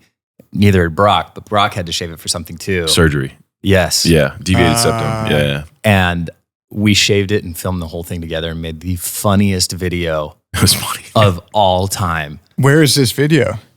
We used it because we were going to pitch it. It was. I gotta see this. We basically white labeled a video essentially that was hilarious. We'll show it to you. It's so funny. And okay, hell yeah. It didn't end up going anywhere, but at the same time, it was so much fun to do. And so shave the beard. And the reason I forgot about that was because I went under surgery and I was literally in a cave for two weeks straight on meds, like trying to survive. But yes, that was fun. It's a hilarious video because it started off initially. It was just me and Tyler, and we shot like some quick stuff out at like Malibu, and we'd done some other fun things. And I was essentially just gonna do like I wanted to do like a Zoolander spoof because I had to get off the quarantine beard. And then Brock was like, "Oh, I have to shave," and I was like, "Bro, do you want to do this with me?" Let's combine forces. We went back to Malibu and in the house, and we had probably the funniest slow-mo shots of all time of us doing Zoolander everything. Bromo. We were, It was the finest bromance I think I've ever seen on screen. I agree. It was incredible. I concur. We should just maybe release it to the public. I think we should just release it. Hey guys, this is something that happened a couple years ago, but it's enjoy. Awesome. You're welcome. I gotta see this. It was fun, dude. It's a great video. It I was still have funny. the files. I need, I'm gonna send them to you guys, and I'm gonna finish the edit on it, and then we'll have it like in the lower thirds of this. Just have it playing. Just slow-mo shots of us shaking our hair and our beards. Yeah, man. Oh yeah, that was a great time. What was it like going from Disney to now, Netflix and all the other stuff? Was Disney a different experience? Yeah. Yeah, totally different ball game. Disney, they are such a refined machine that their expectations on the way you deliver lines to not adding a single word on their sitcoms is very dialed in, and rightfully so. They make billions off of this stuff, and they've been doing it for the last 30, 40 years of, teenage sitcoms, and they're awesome. And when I booked Jessie, I didn't know what it was. I'd already, I think the last thing I watched was like, That's So Raven. And that was a while back. And so I didn't know it was as popular as it was. And I knew Debbie from like mutual friends and stuff. And that thing was a well-oiled machine that I was so used to indie film at that point in light of like improvising and like adjusting things to like get the feel right. And they're like, no, absolutely not. I would say this whole like monologue in Jessie, and I'd get feedback from the voice of God, and it'd be like, hey, Pierson, you said and instead of but. Can we just go back and redo that? And I was like, that's the worst. I was like, really? That's what we're going to cross hairs over? Everything was great. And they're like, yeah, knew exactly the same thing, but put but in there. So just do it. And I was like, okay, great. But coming into now, it's quite the transition where, Man from Toronto, I've had a lot of work from then till now. And going into that with Kevin, who not only is a stand-up comic, but, you know, a genius with improvisation, and he can make a stand-up roast out of anything, anywhere, anytime. And he's one of the quickest guys on his feet of all time. That's why him and The Rock are so funny. That's why he raced Usain Bolt. I see what you did there. That was good. Quickest guy on his feet. That's quickest guy on his feet. Very nice. Who else is quick? I am. I'm very fast at times. Not today though.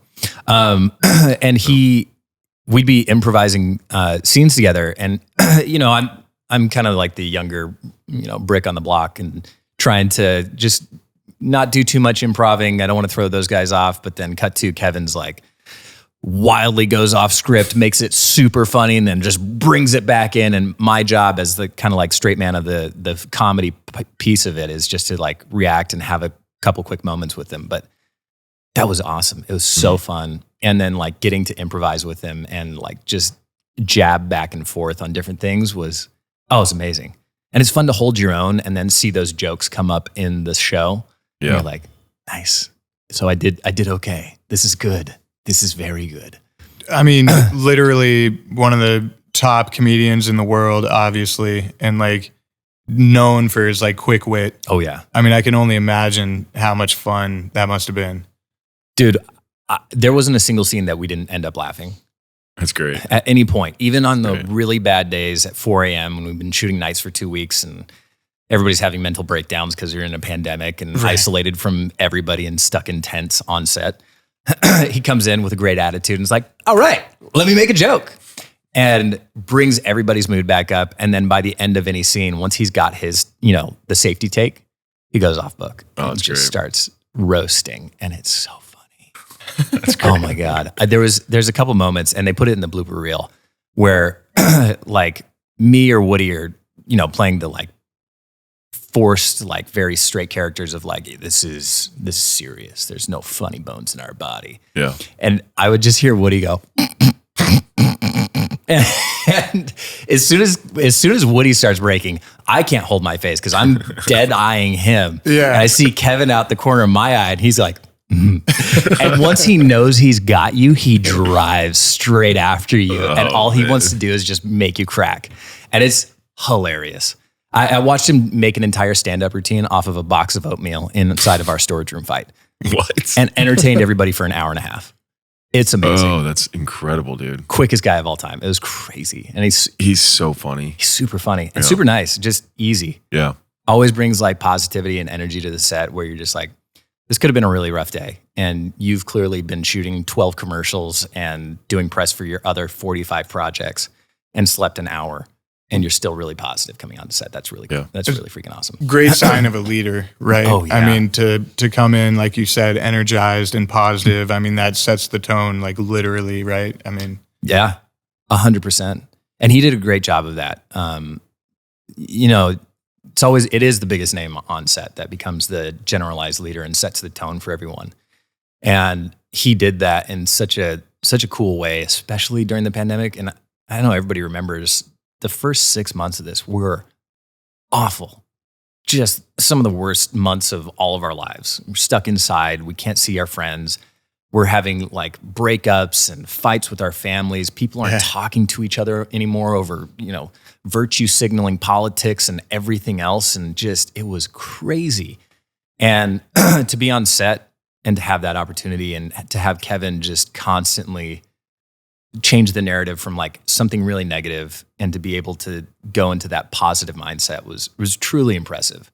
And I really admired that. And I was like, dude, what's your secret? He's like, naps.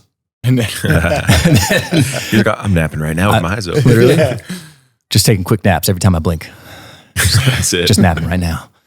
But you would see him as soon as he was done, he would just like sit in his chair or walk back to his trailer and just and wake back up as soon as they'd call, hey, Kevin, we need you. He's like, yeah, ready. And then jokes. That's great. I wish I could do that. Right? Yeah. If I go out, I'm coming back a little out of it, dude. Oh, yeah. Yeah. I'm going to need 3 Red Bulls before I do this. That's right, dude. That was when I did my first press tour ever. It was for Tyler Perry's Boo Medea Halloween, you know, and I'd never done a film before, never done press before. and we're going all over the place. I was in Florida, I was in Atlanta, I was in New York, I was in LA, you know, and it was just nonstop for 5 days straight or something like that. And I remember seeing Tyler in passing in some of the spots we were in New York, and wherever he was like, hey, what's up? You know, like, oh, now I'm going in. And he did probably 5 times, 10 times more interviews than I did, right? Right. By the end of the trek, I flew into Atlanta to do Good Day Atlanta, and it was live, and we had to be there on set like 4 a.m. We go live at 5 or something like that. And I'm like, I'm in a different time zone. I haven't eaten in 4 days. I haven't slept in 5 days. Exhausted. It was a different level of exhaustion, right? And I remember going live, and luckily I had 2 of my castmates with me, and they asked me a question, and I got like halfway through, and I was like, what word am I looking for? Like, and I'm like just sitting here like dead face. I'm like, I'm sorry, I can't remember. Effing tired. Thankfully, I don't think they asked me another question after that. The camera just zooms in on your face. You're dead-eyed, staring at a wall, and they're like, "Is he dead? Is he okay?" And for me, was a massive learning experience, right? Because I'm like, I cannot function like this. I need to find a better way. Yeah. So after the fact, I was lucky enough to ask Tyler, you know, who had done way more than what I had just done, and I go, "Hey, man, this was been awesome. It's been a wild ride. I'm exhausted. And I think I just blew the last interview, but it's been great up until now. And I just wanted to know, like, what do you do to get energy? Like, what do you do to like work through it? And I was expecting, you know, naps or you got to eat a certain way. You got to sleep this kind of routine, you know, like I was expecting something, right? And literally he goes to me, he just says, you just do it. And in that moment, I was like, holy crap. 1, I see why Nike's so big. And 2, from that moment on, I've been able to turn it on because I'm like, you just got to do it. You got to show up. You got to get through it. You got to figure it out. You got to just dig deep and you know, get after it. And I've literally ever since then been able to turn on, whether it's on set, whether it's in, you know, I'm exhausted, whether I don't feel well. We come and do the podcast, you know, you don't feel clear, but you're like, as soon as you sit down, the camera's going, I'm on. It turns it on. Let's go. Yeah. It's like a little dopamine incentive and just not giving yourself a way out, burn the ships. Exactly. The excuses go out the door, and then you know you got more in you. If you're still breathing, you got more. Yeah. You know, and it's a mentality, I think, more than anything. So that was a very great piece of advice. Very simple. Yeah. But it changed my path. You know, now I'm like, oh, my workload, I can 10x right now, and I'm going to be fine. You're like, I won't sleep for a week, but I will just do it. Just do it. I'll just do it. How was it working with Tyler? Like he's obviously one of the biggest filmmakers of all time and created an entire industry. Yeah. You know? And he was my first introduction. So I don't know how many years that's been now. 7, I don't know, 6, 7, maybe 8 years since I started in this industry. And to see even what he's done in that time frame. Yeah. Mind blowing, dude. But honestly, I've never been on a set where it wasn't filled with like just gratitude, kindness. Like he starts every single day off with a prayer between everyone. You got 200, you know, grips, camera guys, actors, actresses. Like you've got all these people on set. I like that. That's good. Exactly. With the prayer, with great intention. And everyone on set, dude, everyone that works with him is so awesome. I'm friends with everybody to this day. Yeah. Anytime I see him, it's like seeing a long lost friend, you know? And because you go through the trenches too, you know, like my first day ever filming, I did 80 pages of my own dialogue. Oh yeah. I was like, what? The next season, I remember going back and I'm like, I got the scripts 3 days before. Nice. I had 50 pages on my first day. And I'm like, I am not even looking at the other scripts. I don't care. I'm getting through this right now. So I focused on those 50 pages, right? We get halfway through the day. I'm flowing. Things are going well. They go, oh, we're doing this scene. And I'm like, what scene is that? What do you mean? And they're like, yeah, this scene. And I'm like, what? I was like, I started looking at it. It was 15 pages that I led every other line. And I'd never seen it before because I only focused on the 50 pages I thought I had to do that day. So no one told me, at least maybe I missed it. I don't know. But I remember, it's a lot of pages, and we were block shooting, right? It was a lot of pages, 15 pages on top of the 50 I already had, right? Yeah. So we were block shooting out the farmhouse that I was working on that day, just to get it all done, move on. That's how Tyler works. He can shoot a whole season in 2 weeks, no problem. Jeez. 22 episodes, or ours was only 8, so it was a little shorter frame, but it's still. And I remember him walking up, and I'm like, Tyler, I got to be honest. Like, I don't got it. Like, I've never seen this. And he goes, okay. He looked over. He's like, you see that bathroom over there, that porta potty? It was not even 100 yards, maybe 75. He's like, I'm going to walk to that. And I'm going to walk back, and I want you to have it ready. I was like, okay. Just do it. Exactly. Dude. I was like, all right. Give me a script. And so I started going through it, dude. I read it as many times as I could. Oh, yeah. Ran it, did anything I could in that short amount. That's a couple minutes, dude. Yeah. It wasn't a long time. Come back, literally, roll cameras, did the entire scene, one take, and we moved on. How crazy is it that we every day are capable of stuff like that, but we do not hold ourselves accountable to that crazy of a standard because we're like, oh, it's really hard. There's no way that's going to happen. Yeah. But you do it.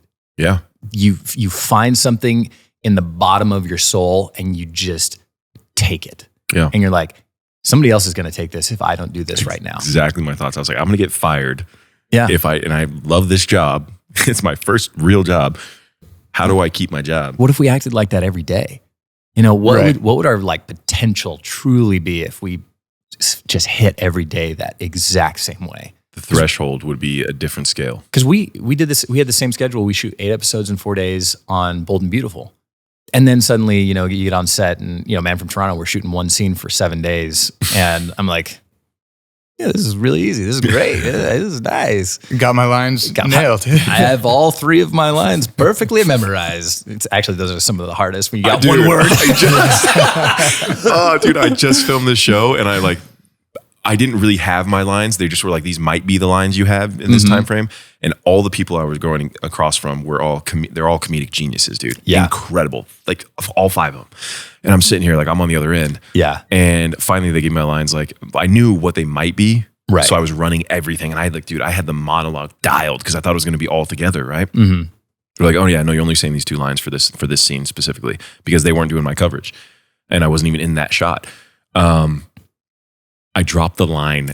I'm off camera and I dropped the line. I'm like, what's the line? I was like, I just ran it for 6 hours in my trailer, you know, like what? And I was like, you've got to be kidding me. I just made a fool of myself. You're like, you had 1 job and 2 lines. And you failed. You failed. We got through it. And then the rest of the day was so much fun, dude. And it was so hilarious working with these guys. But It's like you're saying what I'm about thinking, like, exactly what you're saying. Okay. like capability and like effort and all that. If you're doing what you love, then adrenaline takes over, enthusiasm, inspiration, all that. Just like if you didn't love what you were doing in that moment, in that walk there and back, it would have been harder to like comprehend, figure out. You would have been like, you know, fuck, I can't do this or whatever.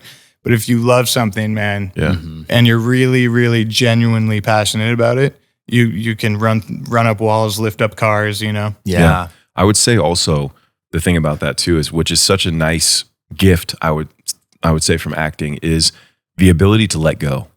Don't let that one moment determine the rest of the day or the way you show up in your scenes. Like you can get in your head and be like, dude, I'm an idiot. Like look what I did.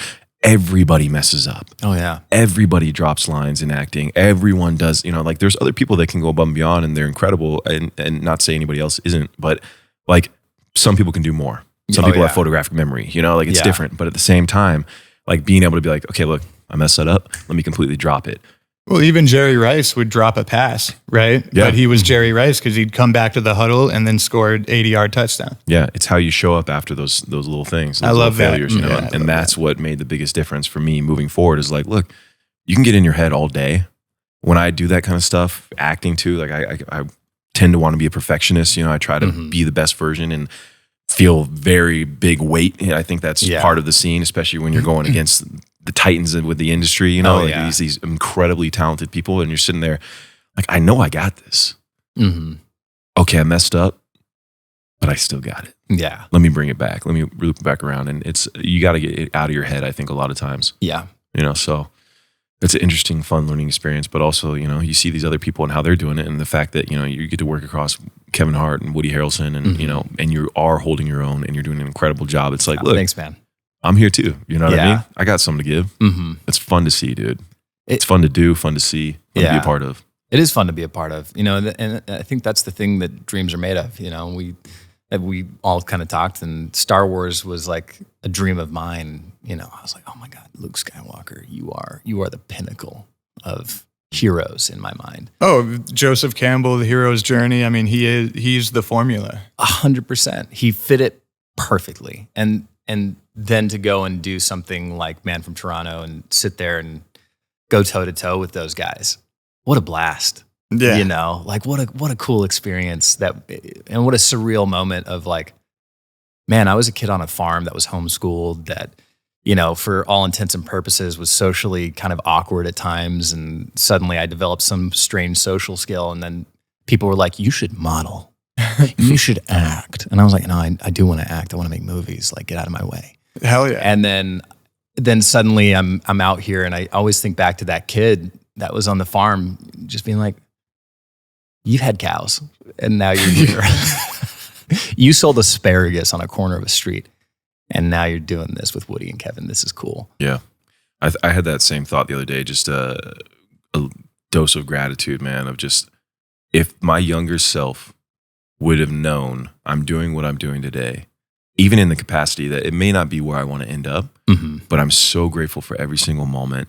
Like, no one taught me how to run a business or how to act or how to, you know, chase your dreams or do all those things were impossible feats that it was like, I should be.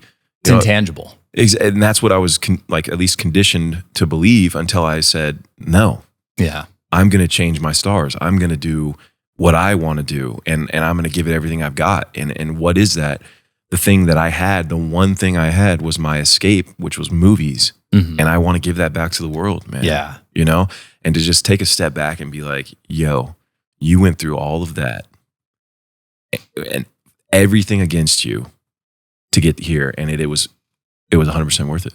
Isn't storytelling fun? It's so fun. It's the best, man. It's how you connect. We've been doing it our entire species, like the length of our species, like thousands and thousands of years. And like, that's why I love, you know, like all of Homer's classical works. And that's the biggest inspiration for the comic that I've derived all of my stuff from is the Odyssey, right? Like you go Odysseus on the way back from the Trojan War, like you know, he's got to get past like the sirens by tying himself to the mast of the ships. And like, so he can't hear the songs. His men get turned into pigs and he's got to negotiate with the goddess to like free them. And like, they got to slay the Cyclops. They got to journey to the underworld. It's like all in one book, like one journey. It's like, it doesn't have to just be this confined thing. Like it's as big as your imagination can take it. And, but yeah, I mean, whether it's, you know, whatever project it is, whatever medium it is, you derive your inspiration from things you love and stories that connected with you, right? I mean, what were some of your like early inspirations, like film stories? Oh man, I had a lot. I think Star Wars was really the one. I had the VHS tapes, and it had George Lucas and Leonard. I can't remember his name, but they were talking and doing the interview pre-movie. Okay. And I watched those religiously, like once a week for, you know, from 8 years old till I was moving out of the house. And I wore out those tapes like crazy. I mean, I love hearing that too. We had Anna, that Star Wars girl, on to talk about the Kenobi show on Disney Plus. Wow. And, you know, we were just going back and forth about Luke and what they did with him in The Last Jedi and all this stuff. But it was fun.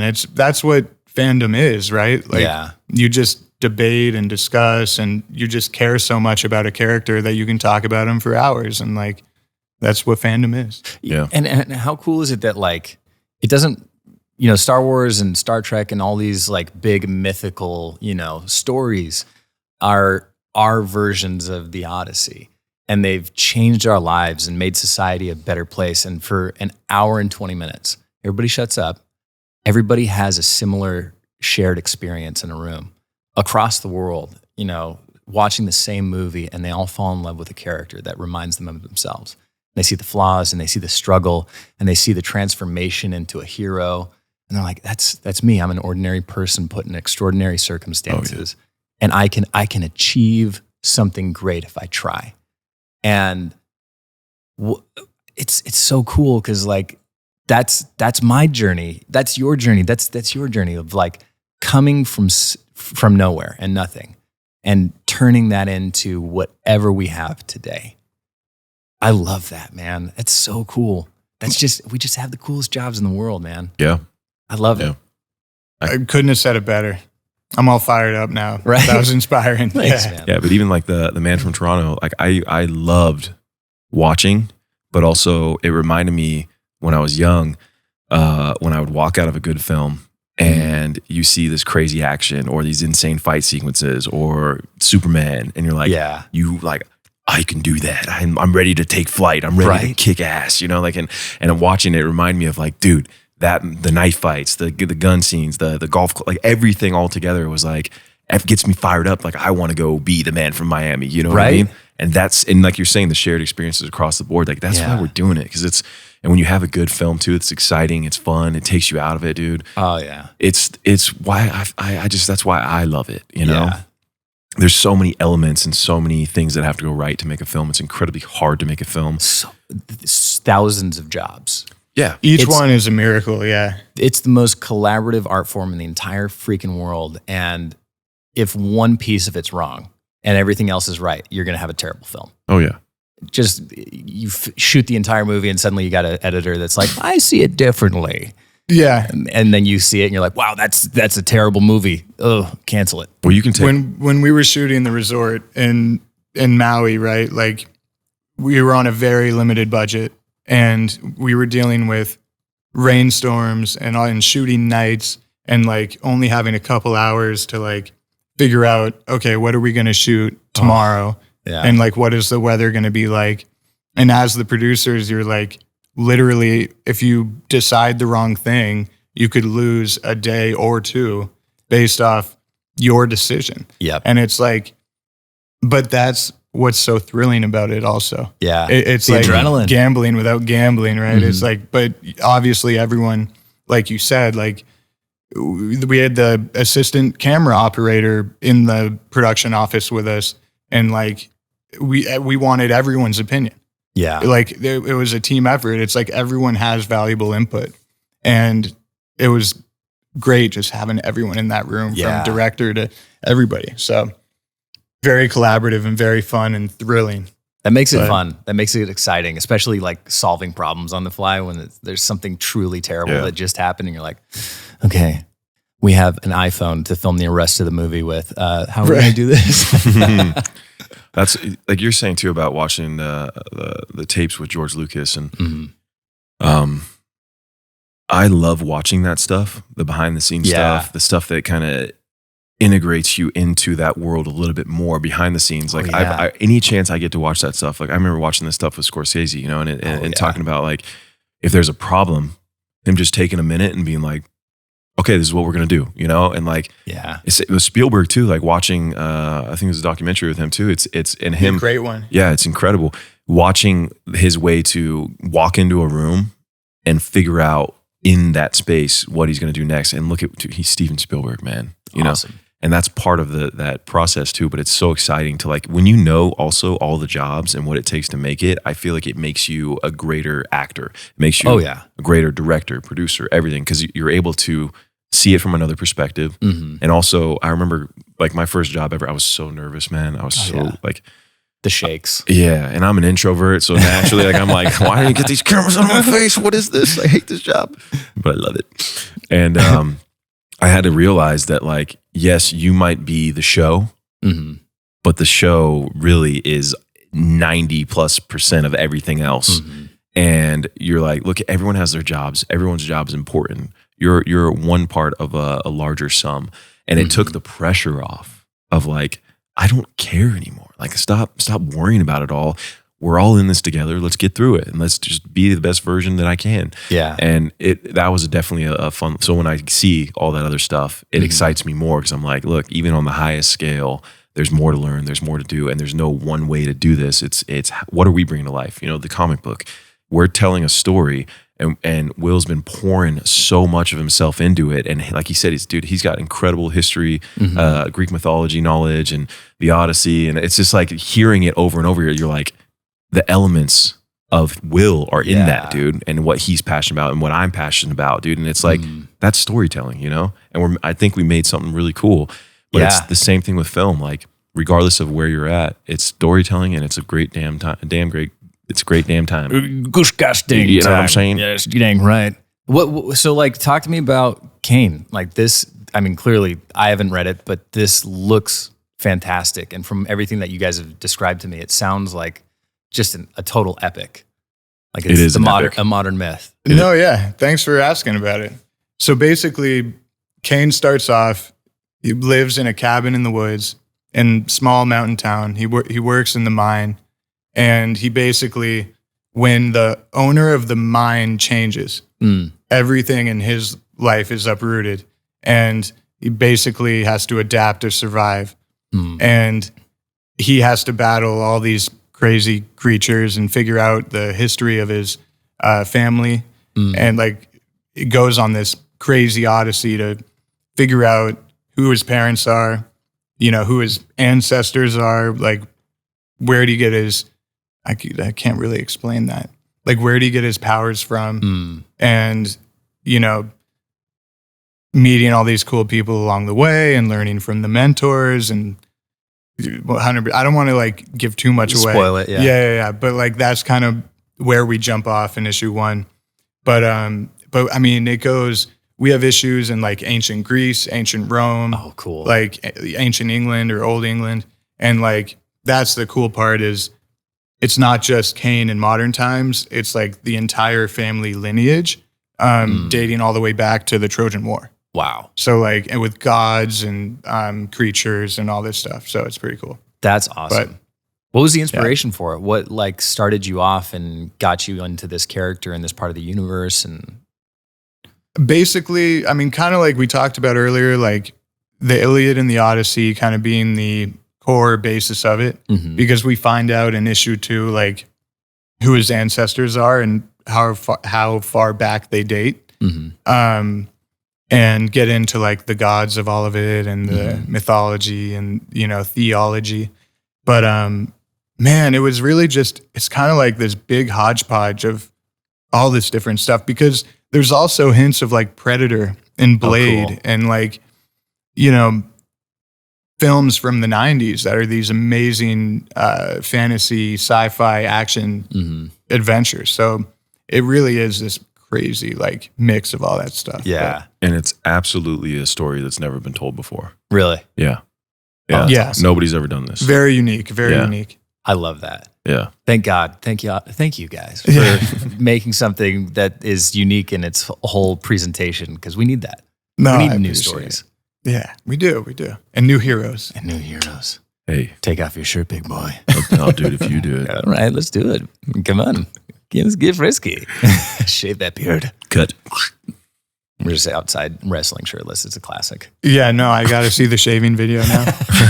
It's coming. When you're writing this, because writing is possibly one of the most isolating and frustrating parts of the storytelling process, because you're taking nothing on a white piece of paper and trying to make a whole universe out of your brain. What's your process like? What do you go through? What are the stages of grief that you go through with killing a character? Like, talking about that.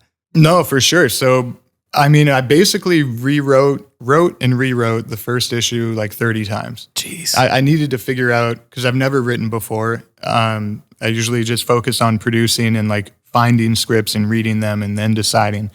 But once I figured out my tone and my strategy of like getting the words on paper and the structure and the actual writing, then I'm like, okay, now I'm good. Now I can do the fun stuff. And if you look behind me, kind of on the table, you'll see like 5 whiteboards that are completely full. Yeah. Maybe you can't because the curtain. Wall. But yeah, so like I love using the whiteboards to like outline it all. And then I kind of go in and dive in and just knock them out. But it's tough because you'll write an issue and then kind of get stuck and need to workshop it a little bit and then come back to it. But like, we have Kane, we have, the Old England one, we have a Gladiator version, we have an Ancient Greece version, we have McKenna's spinoff that's in production right now. Oh, cool. Announcing for the first time. You're welcome, people. Yeah, we've got another great artist working on that one. So like each character is getting their own spinoff that'll coincide with this main storyline. Oh, that's awesome. So like a lot of whiteboards, magic markers. Yeah. A lot of workshopping with Brock and some of my other friends that are writers, anyone you can, right? I mean, but do you start with the ending, like knowing where you want to go, or sometimes you just start wherever you want and right from there? Like, what's your initial? No, it's a great question because one of my writer buddies was like, you have to know the ending in order to start act one, because they have to be so similar. So yeah, I'll try to work out the ending. First. Are you saying the ending of a volume or an issue, or are you saying the ending of the entire universe? Both. Well, the universe is always probably like that'll change over time as the story evolves. But usually, like each story that you're telling in a comic, do you know the ending of those pieces, or do you know the ending of the universe? Do you? Well, we're building up to like a big end game style event. Awesome. But everything won't just like end potentially, hopefully not, because then we're just done. Yeah, exactly. That end, I think, sparks a new beginning, right? Yeah. Well put. Yeah, thank you. Touche. I thought about it a really long time, like a 0.5 seconds. But no, yeah, that's exactly this. Is like, even the conception of this, I felt was, the idea was so cool. And then the more we fell in love with it, and Will was like just throwing everything into it, man, it turned into something so much bigger that I think even we've had like epiphany moments together of like, yes, that's it right there. Let's keep going, keep problem solving, keep working on it, and keep throwing things at the wall until finally you're like, okay, yeah. Do we know we were going to do, a McKenna spinoff, for example, originally when Will was writing this originally? No, I don't think so. Maybe it was in the idea, but it wasn't like a conceptually designed thing. Now it's like full on, dude. And then the same thing with the other volumes. I think as we discovered more about this guy right here, that is he's finding out his own history in these first issues. So you guys are discovering his history with him. With him, exactly. Oh, that's cool. Exactly, yeah. That's really cool. That's I think is such a fun and exciting part. Like talking with Will about it is like, we've come up with ideas all the time, and then like, what are the limiting factors in this universe? How do we stay within the rules of the universe, but also make it ever expanding? And I think it's accomplished. Issue 2 goes a lot. Issue 2 is like a lot more exposition in it. Also, I didn't want issue 1 to be too heavy on that. I wanted it to just like bring you into this world, meet the characters, have some action, and then issue 2 really kind of dives into that backstory. But it's a 6-issue run. Wow. So, for like this one, did you start wanting the character, like you knew the character of Kane, or did you start knowing the story-ish idea that you wanted to roll with? You said it inspired by the Odyssey, but sometimes like you either have like a line of dialogue or you see a scene in your brain, but you don't know who's in that scene. Like what was you're like, oh, this is it. It's a really good question because I wanted to establish his history in the beginning. Like we know, it's like hopefully issue 2 will be done and come out like shortly after this. But like establishing who his ancestors are and like what the origin of the universe was during the Trojan War, and like whose side everyone is on, all the major players in the war and like all that had to be established 100%. Yeah. Before you could do any work, because it's like, all that stuff is the foundation of what's happening in modern times. They have to figure out how to connect to that world. So yeah, 100%. That had to be established. Gotcha. And it is cool too, like the more you dive into that and the history of it that was added in, it legitimizes. Yeah. and you're like, oh, we have characters that the world is familiar with, our world, and implement it in here into the storytelling, and then it's like, okay, well, I know that, but here's a different spin. There's elements of things that are extremely exciting that we can't talk about just yet, but it's like it's tough with like only issue 1 being out. Let's just say there's like major historical figures that we've included that also, unbeknownst to anyone else, have a storyline with Kane or someone of his lineage, right? Oh, awesome. So where it's like, I didn't know that this guy went through all this stuff from this time period, from the ages of 8 to 11 or whatever, and so it's adding more to that story, but also legitimizing ours, I feel, even more. So it takes you on a wild ride of like, yo, it's so fun, dude. Does he kill Hitler? I mean, questions asked. That's my favorite part of it, though, is like not how they kill Hitler, but how like you can be reading an issue about the Gladiator one in Rome, and like it directly connects to every other issue and every other character. Yeah, oh, that's awesome. Like, and that took a crap load of time to figure out. But like, that's my favorite part, I think. Did Kane kill Abel? He's able to kill him. Aha, touche. Historically, I think, didn't they kill each other? I think they did. Yeah, right? he was a little upset. Chosen, not chosen. You know how it goes. That bromicide. Bromicide. Oh, God. That's so cool. You caught me off guard with all the comic questions, but I'm like so excited to talk about it. But it's dope. Also, because like, I don't know, there's not very many people that will like make a comic, but if they do, it'll suck. But this looks freaking awesome. I mean, like, sometimes, you see friends' art and you're like, oh, wow, that was so brave. Yeah. For sure. But this looks amazing. And like, I flipped through it and it looks so badass. And like, that's like a compliment to the genius of making something unique and original. And a huge credit to the artist, right? I mean, shout out Patrick Blaine, our penciler, Denai Ribeiro, our colorist, Andy Owens, our inker, Zen, our letterer, even. Like, 100%. Our team on point. Do you guys plan on taking it into any other universes? Like if like DC approached you guys and said, hey, we like Kane, we want to do something, would you? DC, yeah. There could be for sure potential crossovers, but that's what's so fun about it. It's open-ended. It's not limiting. There is zero limiting factors within this universe, I think. 100%. There's always a way to find a way. I love that you guys are telling your own story too. That's crucial in everything that we do. And we all talked about this a little bit, but sometimes we get tired of seeing the same story repeated and then re-engineered and repeated and re-engineered. But you're like, I've seen that character 47 times. Don't you have more characters to show off? Like, it seems like a good idea. This is it. This is that opportunity. It's striking gold. And I think with that too, there's a sense of risk involved in creating your own story, right? So it's easy to attach to IP that's already known and been digested and accepted by everybody or lots of people. So it's easy to piggyback that. It's hard to start something from scratch and to start it over. And it's a little more scary, a little higher risk maybe, but I think the reward, much like making a film, you don't know if it's going to be received well necessarily. But if it is, it's even more, it's 100 times more worth it. Yeah. I've always wanted like my own like Star Wars or Lord of the Rings that I could like just nerd rage on forever, right? Yeah. And like J.R.R. Tolkien still didn't finish all the Lord of the Rings stories by the time he died, but he built out that world more than anyone else ever has. Absolutely.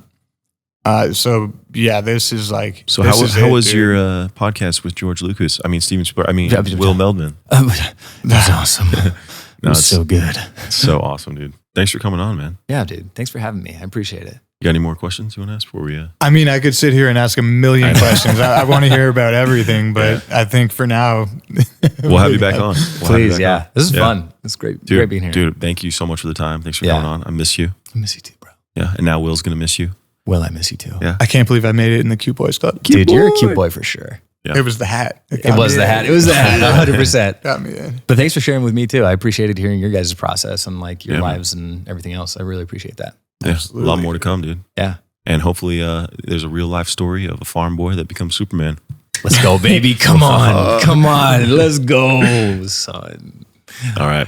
All right, guys. Fairly well. Until next time. Thank you for watching. Don't forget to drop a like if you enjoyed the video. And subscribe and hit the bell for a whole lot more to come. Thanks for tuning in to Studio 22.